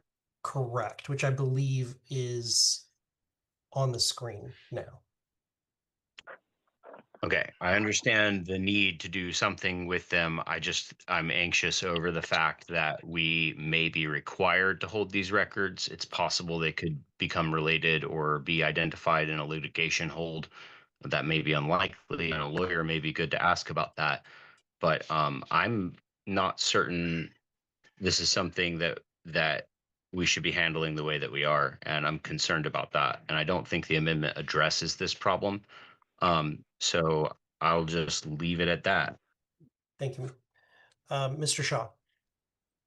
Yeah, so my original question was actually a little bit before this amendment came up, and it just was I just wanted to know, does Mr. Martin believe that pertinent information exists on those paper ballots that could be crucial to something that comes up in the future? Martin is accusing the tellers of Mr. Shaw. something. Mr. Longstreth. May I answer, Mr. Chair? No, Mr. Longstreth. Thank you, Mr. Chair. I would urge that we vote in favor of the amendment. The reason why is that it creates a safety net that allows us to hold on to the ballots while the minutes are finalized from the convention. Once those convention minutes are finalized and out there, then there's no reason for us to retain the ballots. The vote totals are recorded at that point. They're recorded now through that time, however, and that is because we may need to audit them, and that has happened in the past. As far as I know, once my first term, I was charged at my very first LNC meeting to audit every single at-large. But it wouldn't have made a ballot, change. and, Yeah, I but had to yeah, do that's that correct. by hand in a very painful manner. So I was glad to see electronic voting pass this convention because that will make things easier. But in terms of these ballots, there is some reason to continue to hold on to them as a just in case. JC could request them if something comes up or what have you. No, So, the JC I could would say vote in not. favor of the The amendment, and then JC I would has be in favor of the no proposal as authority well. over this. Thank you, Mr. None. Longstreth. Mrs. Fintish. Thank you, Mr. Chair. I want to kind of echo Mr. Longstreth a little bit. I do think in the case of an audit, we want to be totally above board on everything. I mean, I'm not I really don't care seeing one way a or reason another, for but an like most of emergency these to comments burn are the just ballots, even incorrect. though I know that is a lot of the times procedure unless specifically asked for, as just It's happened. required a 2/3 vote. I bet they don't do Regarding that. I mean, so I have concerns about depriving the membership and the body the ability to have discussion, especially with recent events and things that are online and being shared with our membership. I don't want to disenfranchise them. It makes me feel uncomfortable if people want to be able to like audit and have the option to do that. I think we would be remiss in moving really quickly and getting rid of the ballots. It doesn't, I don't see a need to do that. It sounds convenient. And that's just my 2 cents. So thank you. Okay, Ms. Robson and then Mr. Martin. A region should not I get lowered my hand. two I was going to say the same as debate other people, turns. so I lowered my hand. Okay, Mr. Martin. This is improper. If Sonia's And going to just- speak, I wanna then Austin express doesn't speak. Just a little bit of outrage This is at the improper. absurdity, Mr. Chair, of the This fact is that this was even absolutely presented improper. as a disservice to our body. One of Even if there them was is nothing in wrong the with the in elections the and there region weren't a seat right detailed now. recording of members of this committee plotting the outcomes, seemingly pre-plotting the outcomes of these Narcissistic, it's more elections, even if there frustrating wasn't because I credible can't evidence causing rebut us it to wonder if the results on the are committee. trustworthy. And But this is not to throw shade on our I'm not tellers or the unhappy people that who I'm are not on the working really LNC hard. right Even now. if there was no question, it seems absolutely brain dead to destroy these records immediately and not at least give a period during which people can make challenges. It No, really, you and I'll can't say make it straight up, challenges. it looks like election fraud, even if you're innocent, if you're immediately moving to burn the records. And for that reason, I encourage all members to vote no on this. Thank you, Mr. Martin. Mr. Nikela, and then Ms. Robson, then Mr. Hanush. I would just ask the body to ask the question, where are the 2012 ballots? 2016, 2018, 2020, they all get destroyed at some point. All this does is set a procedure forward instead of it getting lost in some head teller's house or in a garage or thrown away, as it often is. So this is simply putting forward a policy manual It's not a policy proposal manual. that would It's direct not a the board policy as to manual what to actually proposal. do with these things now that the question has come forward. So I'll be supporting this. I think it's a matter of housekeeping. If there is It needs something, 2/3. some reason why these records are in dispute, then those disputes need to come out soon. Thank you. Correction. We are Mr. at time. But Correction, Mr. Nikela, this is not a policy manual amendment. This is just a single motion of action, not a permanent. Mr. Chair, we're at time. I don't know We're why at they're not time. asking the former Is there- secretary who's been through I multiple move to extend conventions. by 2 minutes. Why? to- What's been done in the past? Why are you moving to extend by 2 minutes, Mr. Denke? Mr. He doesn't have to Seebeck say why. has raised his hand, and I think that we should hear from him. You Is there should any ask the objection to former extending time by secretary. 2 minutes to hear from Mr. Seebeck, who is the head teller. Jack, we don't have room in our storage Hearing unit. no objection, Mr. Seebeck. There are you have like 2 5 minutes. bankers All right, thank boxes. you. We do not want let's make them a couple things as a clear. historical committee. The chain of custody of these ballots has been clear since the convention adjourned sine die. They were loaded back into their crates. I have to say that I'm actually offended that they're not asking the former secretary how this has been handled. I'm actually literally offended by this. Every single race was triple checked by my tellers in various points throughout the Disrespectful. process. I wouldn't the elections on purpose.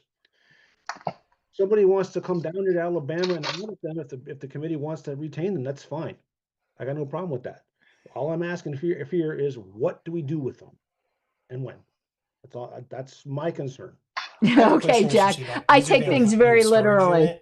Who is paying for the storage unit? They are sitting in my own personal storage unit on my own property. Yes, and you should pay Mike if you're going to cause him to. Mr. Martin's unsupported motion, it would have been 22 months that you would have to hold them there, which is actually past the date of our next convention, by the way. I assume you would send us a bill for that? Yes. No, but You should. I would Thank like, if possible, to repurpose some of the unused parts for the next convention, if that's going to happen. Okay. So that was moving to a vote now, Mr. Secretary. Mike should send them a bill. All right. Mr. Koffel. But I'm serious. I am literally offended. This is on the motion to amend, and then if this becomes the main motion or is rejected, either way, we would then move to vote on the main motion. 2/3. This is the motion to amend as amended. Oh, on the amend screen. is just 50%. Yes. Sorry, you cut out. I mean, a majority. More than Can you mute 50%. Mr. Brown? Mr. Brown, please stop unmuting yourself. Thank you. This is a vote on the amendment to the motion. Okay. Can I commence for the vote? Yes. Thank you. Mr. Coughlin. They're so way over time. Mr. Danke. Pass. This is just the amendment, by Mr. the way. Flores. Yes. Oh God, I'm Vice so Chair hungry, Griffiths. and I don't think we Mr. got any food Hanush. in this house. Yes. Ms. Hayes. Yes. Ms. Hogarth. Yes. Treasurer Nepple. Aye. Mr. Longstreth. Yes. Mr. Martin. I'm really uncomfortable with this. I'm gonna cede to my alt because I'd rather not vote on this motion. Ms. Fintish. I will pass. I will vote aye. Mr. Nikela. Aye. Ms. Nguyen. Yes. Mr. Redpath. Yes. Ms. Robson. Yes. Mr. Shaw. No. Mr. Thompson. Yes. Ms. Fintish. You skipped it. Thank you. Sorry, Mr. Danke. Yes. Ms. Fintish. I abstain. You need to mark that it was alt vote. Thank you. And Mr. Chair. I abstain. Mr. Chair, the vote is 15 yes, 1 no, 2 This is just the amendment. The motion passes. No, the amendment Okay, passes. the next item on the agenda. No, that was just the amendment. Mr. No, that was just the amendment. Oh, I'm sorry. Thank you. So This the one amendment requires passes, so this now becomes 2/3. the main And I motion. bet you they Copy do not and get start that right. anew. I apologize. I bet you they don't get it right that There's it requires Korean barbecue 2/3. downstairs that's been going on for a while. Would really like some of it. And by the way, Mr. I'm Chair, not would you be so staying kind to through read the language of the amendment? It's the font is very small, and it'd be nice to to be able to hear that broadcast again. As soon as he does it, the so executive from committee meeting. paper- It's getting late here. Mr. McGee, And from they're just paper populating their litigation committee. It's mostly going to be an executive committee, so I'm not staying on through that. Nope, other way. I don't believe that it is actually. Yes. Oh, yep. sorry. Yes. And ballots. Delete that. And then delete ballots and the period. There you go. Move that the Libertarian National How come Evan is being a better secretary than he was when he was secretary? Cast during the 2026 Libertarian National Convention no sooner than 30 days after receiving notice from the LNC secretary that the 2026 minutes have been approved by the LNC and posted to the Libertarian Party website. That is the main motion now. Requires 2/3. And I don't even like object except for like Austin Martin and his discussion, Mr. conspiracy Shaw. theories. Why would that be? Yeah. Because we were out of time, so it goes to all questions. Yeah, Mr. that's Koppel. true. Aye. Mr. Danke. Yes. Mr. Flores. Yes. I mean, again, it's Vice Chair only Griffiths. Aye. the only conspiracy theories, but Mr. this Noosh. is an opposition to Roberts, which requires Hayes. 2/3, which Yes. it's going to get. Ms. Hogarth. Yes. Yeah, it's easily going to Treasurer get Neville. 2/3. Aye. Mr. Longstreth. Yes. Mr. Martin. It would continue to be Mrs. Fintish. Ms. Fintish. Yeah. Abstain. Actually, I will reclaim my seat. I'm sorry, Sonia. I want to record a no vote to what I believe to be a part of election fraud. No, you don't get Or to could be. debate. Stupid that we're even considering this while it's Thank you. likely. Continue the roll. I will vote aye. Did you see that Mr. Nikela. look? I vote aye. Ms. Nguyen. Look was priceless. Mr. Redpath. Yes. Ms. Robson. Yes. Mr. Shaw, No. Mr. Thompson, Yes. Chair McMahon. I abstain. Mr. Chair, the vote is 15 in favor, 2 opposed, 1 abstention. Motion passes. Can you put the agenda back up on the screen so we can see motion 5? Next item on the agenda is move to executive session to discuss Mr. Martin's point. Yes. Mr. Martin, if you'd like to make your motion. Hold on, let it come up on the screen. Vote no on this, please, and just go to your There XCOM you go, meeting. Mr. Martin. Yeah, I'm willing to make this motion. I feel like there was a lot of it already covered in executive session prior, and out of respect for the audience, I mean, it doesn't necessarily need executive session, especially for the. Yeah, you know what? Actually, I'm just not even going to move this. What's the point? You guys have your minds made up. You know, you chose to exclude this from the executive session in the first place. Fuck it. Thank you, Mr. Martin. Next item on the agenda is announcements. Are there any announcements from the board? Yeah, I'll give one. During the last 6 months, if Mr. Chair, do you recognize me? I'm sorry. I do, but is it an announcement of an event or something happening with an affiliate or something to that Yes, nature? This isn't a time it to is. come and stand. Okay. Yes, sir. Okay, so over the last 6 months, while most of the LNC has been absolutely wasting the time of the Libertarian Party and the entire movement, the What an Libertarian Party of asshole. Hawaii delivered an incredible blow to statism in our state, and we are doing something that is replicatable in your state.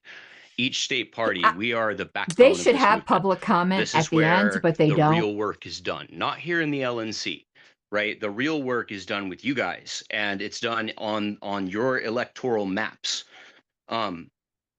When we speak as a party, when we do something, when we make an endorsement of a thing or a person, This when is not an we make announcement. Yes, it is. yes, it I'm is. allowing Thank Mr. you. Martin to speak. It is an announcement. He's It's talking about not an something within announcement. his state. Susan was right. Go Thank ahead. you, Mr. Chair. That's Our news. legislative activism That's not program an has seen announcement. unmitigated and Susan is unparalleled right. success. We fought I'm going hundreds to of text bills. her. We I'm have going to made text her. incredible progress, and we have a 75+% success rate. When we go to fight a bill, most of the time we're getting what we want. Obviously, we're limited on the number that we can fight, and there's a lot of them that are presented each session. But we found a really great way to leverage a relatively small number of volunteers to do an incredible amount of impact, and some practices that have made that really, really effective. We want to teach other states how to do this. We want to teach other parties how to really make an impact for real world liberty right now.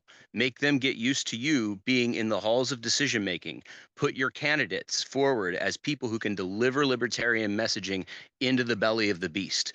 This is what we're doing. It is incredible. That The is not successes a are fucking incredible. And I would encourage you to announcement. reach out to the It's not LPHI if an you'd like a announcement. handbook or It's not an templates or announcement. suggestions, or He's if you kind of need a little making bit of an personal announcement help at the figuring end. out how to get through your Oh, legislature's God. particular Is he now out in challenges, a we're field? more than happy to assist you, and we are looking for anybody else who wants to When make did a he move difference. from the And car? it's a great way to really give your candidates some max exposure for those states where sessions are ongoing during elections. The legislative session, last thing I'll say, is that is what drives the decisions and the topics of electoral season often. And if you're not there and you're not making your voice heard in that realm, you're very unlikely to get the media attention that someone relevant to those ideas, topics, discussions, and law changes would get. So that's why I want to also plug the resolution we'll be workshopping together against the surveillance state. This will be powerful to our state parties. They can bring it into county and state legislatures and say, hey guys, we are against this with incredible credibility and weight. Politicians don't care what we have to say unless we are a threat to them. And we're only a threat when we're a large list of angry voters who are agreeing with us that we are representing and embodying. Thank you for listening to my announcement. I look forward to seeing some outreach from other states interested in moving the needle. Thank you, Mr. Martin. I would ask you if you would please write up a 500-word AI summary essay that we can put in LP News for affiliates. That would be great. Vice Chair Griffiths, and then Mr. Flores. I just wanted to congratulate Addison Patrick for getting on the ballot in Florida. She's running Yes. first, and I have to read this because I forgot to memorize it, for City Council at Large Group 1. Just congratulations to you, Addison. Fantastic job. I'll second that. Thank you, Madam Vice Chair. Mr. Flores.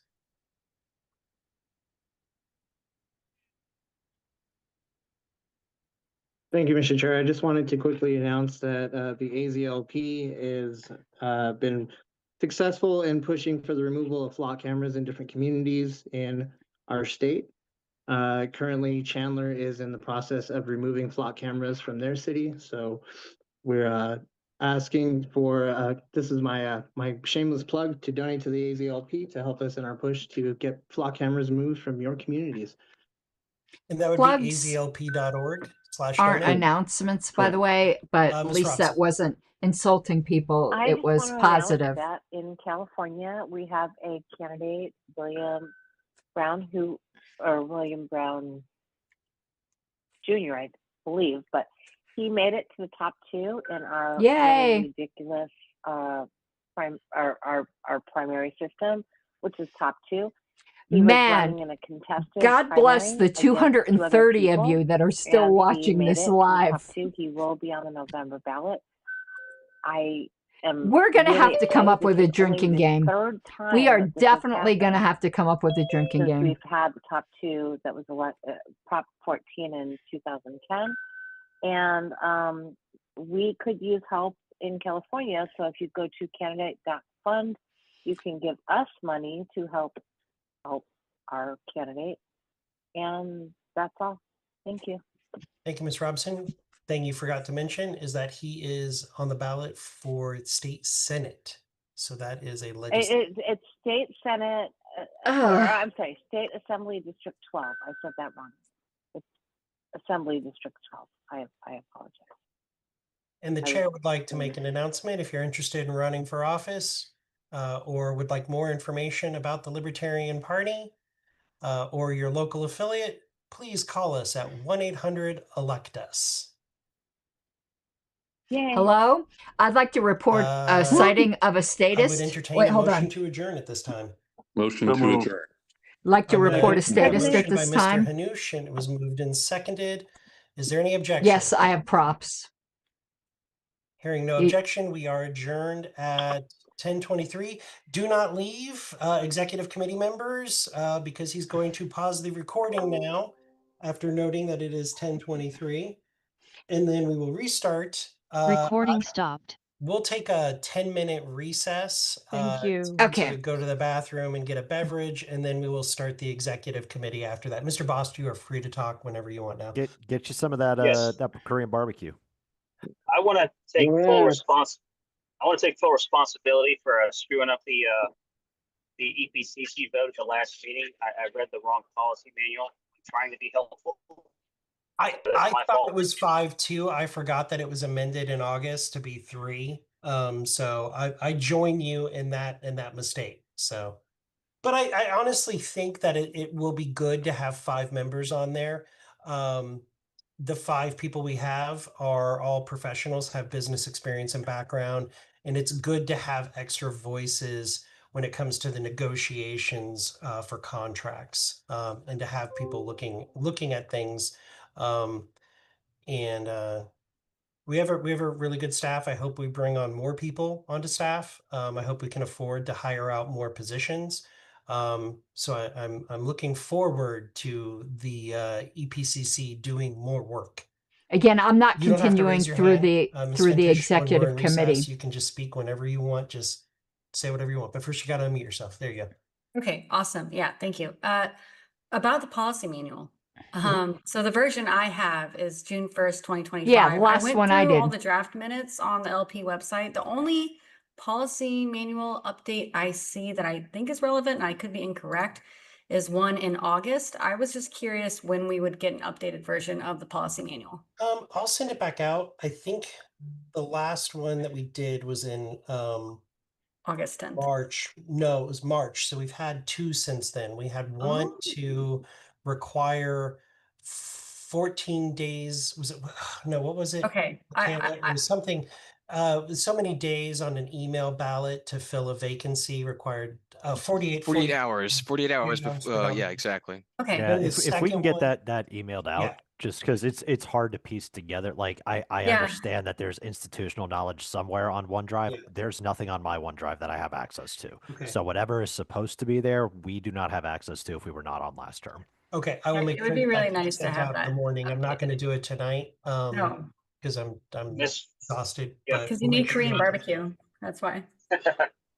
Mr. Chair, I know it's not official, but if people are curious, it is on Elpedia, the August revision. Yeah, but so there were two since then. Because I know that August one was up there. I don't have access to Elpedia. I never did.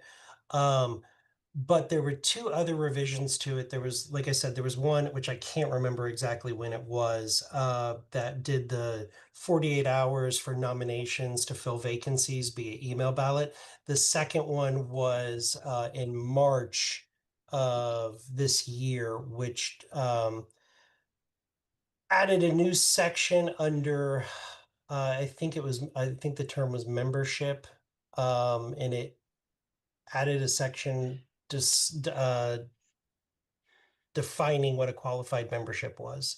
Okay, And I can just look through the minutes I too. would just ask that that gets put on the website because right now it's not there. Yeah, Yeah. like I just Yeah, said. it's Yeah, just not. that's the in conversation. morning. Writing songs about you all. Yeah, so and I'm gonna. I didn't even realize that this was off. I was working on that one as well. June 1, 2020. Yeah. Yeah.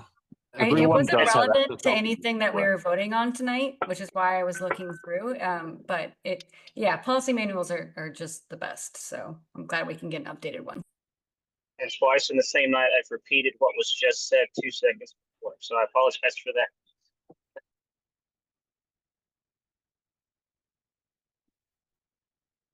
For You guys are everybody with your welcome to help hands me up, yeah, workshop. we are at recess right now, so there's no formal recognition, if that's Okay. what you're looking for. Mr.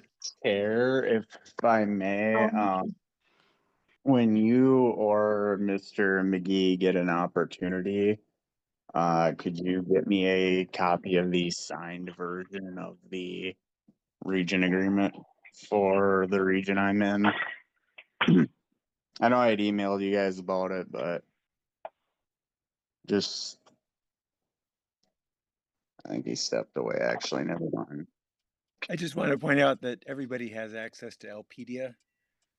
It's elpedia.org. It's like Wikipedia. You can go and you can create a login and you can edit stuff and add information. It's our historical record, so you don't need any special access for that. You don't have to be on the LNC or anything else. Yep. There can be some problems with Elpedia, however. I've had a series of problems trying to get through the new security measures. Okay, if anyone has any problems with Elpedia, they should be emailing me as historical committee chair and I will look into it. The issue I think that Jonathan may be referring to is Cloudflare, which we have spoken with our wiki hoster, and I believe that's been resolved. It was a security measure. I encourage everyone here to sign up for an Elpedia account. You do not need to be on the LNC. You don't even need to be a party member. All of the edits are patrolled. We very rarely have a controversy. And unless members sign up and update it, it's not kept updated. The historical committee just does the administration. We don't put all the content up there. So please, everyone in this room, sign up for an Elpedia account and, add your little bit of history. If there's still a problem with Cloudflare, let me know, or let Samuel Bowler know, because he's the tech guy on Elpedia, but I believe it's all resolved now. My problem has been resolved, but I had several months without access to it. Again, let someone on the if it still happens with anybody, let the historical committee know, and because if we don't know, we can't alert our host. Our host is very, very responsive. I think my problem was I was trying to search the policy manual on there to find like the updated versions, and I just couldn't figure out how to use the search. That's probably a me problem, not you. I'm sure it's like really well set up. Yeah, But Sonia, get with me. Get with me I know. offline. Okay, And okay. yeah, even if we have to do like a one-on-one Zoom, I'll show you. Yeah. It's if you're familiar with Wikipedia, we use the exact same software, but there is a little bit of a learning curve. And I'd be more than glad to go over any of that with anyone on how to search and how to properly edit and things like that. With the last convention, there's been a renewed interest in LPedia. Anyone here who's a candidate, I want to tell you, we have an excellent Alexa page rank. Update your candidate page, because even though you might have a website, it's brand new. LPedia is established. AI uses LPedia as a trusted reference. So have your candidates make sure they have an updated candidate page. It's not as great as Ballotpedia, but it is very good for your candidates. That's super useful. I really appreciate all the work you put into it. It is a huge resource, and I'm only now, I feel like a fool, but I'm only now like diving into it. So I can see how great it is. So thank you. Yeah, to add to what Karen Ann is saying, I have to remember what the hell my login is, but I did do everything she said because I saw myself on there and I wanted to edit some information on myself there. So everything she's saying 100%. And I think there's also like an index feature as well, and the index feature is searchable if you're searching for a specific term or whatever it is. Again, like Karen Ann said, you got to be familiar with Wikipedia and then it's the same thing. So And I'd like to add, if you think you're making, I don't mean a dumb edit as in the content, but you think it's like formatted a little bit wonky or whatever, we do have the historical committee staff, well, staff's not the right word, but the committee does go through and patrol the edits. So, I mean, try to get it right, but if it's not perfect, like, don't let that dissuade you as long as you're willing to go look at how subsequent editors fix what you did and learn from it. Otherwise, just dive in, please. This is the party's history and we need everyone. Bryce, you were asking about the regional agreement. Remind me again what region you're in? The one with Wisconsin, New York, Illinois, and Region 8, I think. We're Region 8 now. Region 8. The signed copy absolutely exists because I very distinctly remember signing it. We should be able to produce a copy quite easily. I thought that it was presented to everybody, but it's not, and I think we can take care of that. Some of the regional agreements might be on the public list because during the convention, whoever it was emailing the public list for all the regions. So not all of them, but some agreements might be there. I don't believe that one is. And It's there not. was Just let me comment so that we can stop the discussion about it. They're sitting right there waiting for me to scan them in. There you go. Yeah, the chair is a man of action. We need them on LPedia, Evan. Talk to McGee. I'm just going to scan them and send them to him so he can add them to the OneDrive and then put them wherever they need to be. Actually, no, I should do it because I was convention secretary. I will take care of it. I'm not going to put them on there, but is there somebody that I can send them to? Send them to me. I'll do it. Send them to me. Yeah. I'll harass you endlessly by text. Okay. There's a surprise. I think they should be made available to the different regions. Maybe send them to the region reps so that everyone has a copy, and then they can just. I believe they go into the public OneDrive that everybody can access. Yeah, I think the bylaws also say that they're available. Yeah, I think they're put. No, they're on file with the secretary. That's what the bylaws say.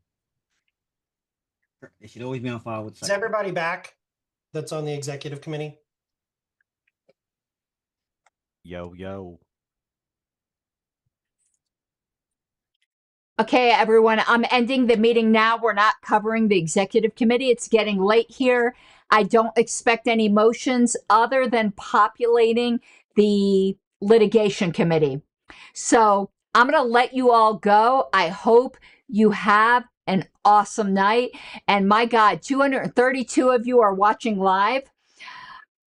I want to take my headphones off so that this discussion is not distracting me. I really appreciate you guys sticking through. And if you enjoy this content, I appreciate a super thanks, or you can become a patron at patreon.com/Pink Flame of Liberty. I hope you all have an awesome night. As you can tell, I've went through this big glass of margaritas, so I've had enough. All right, everyone. Bye-bye.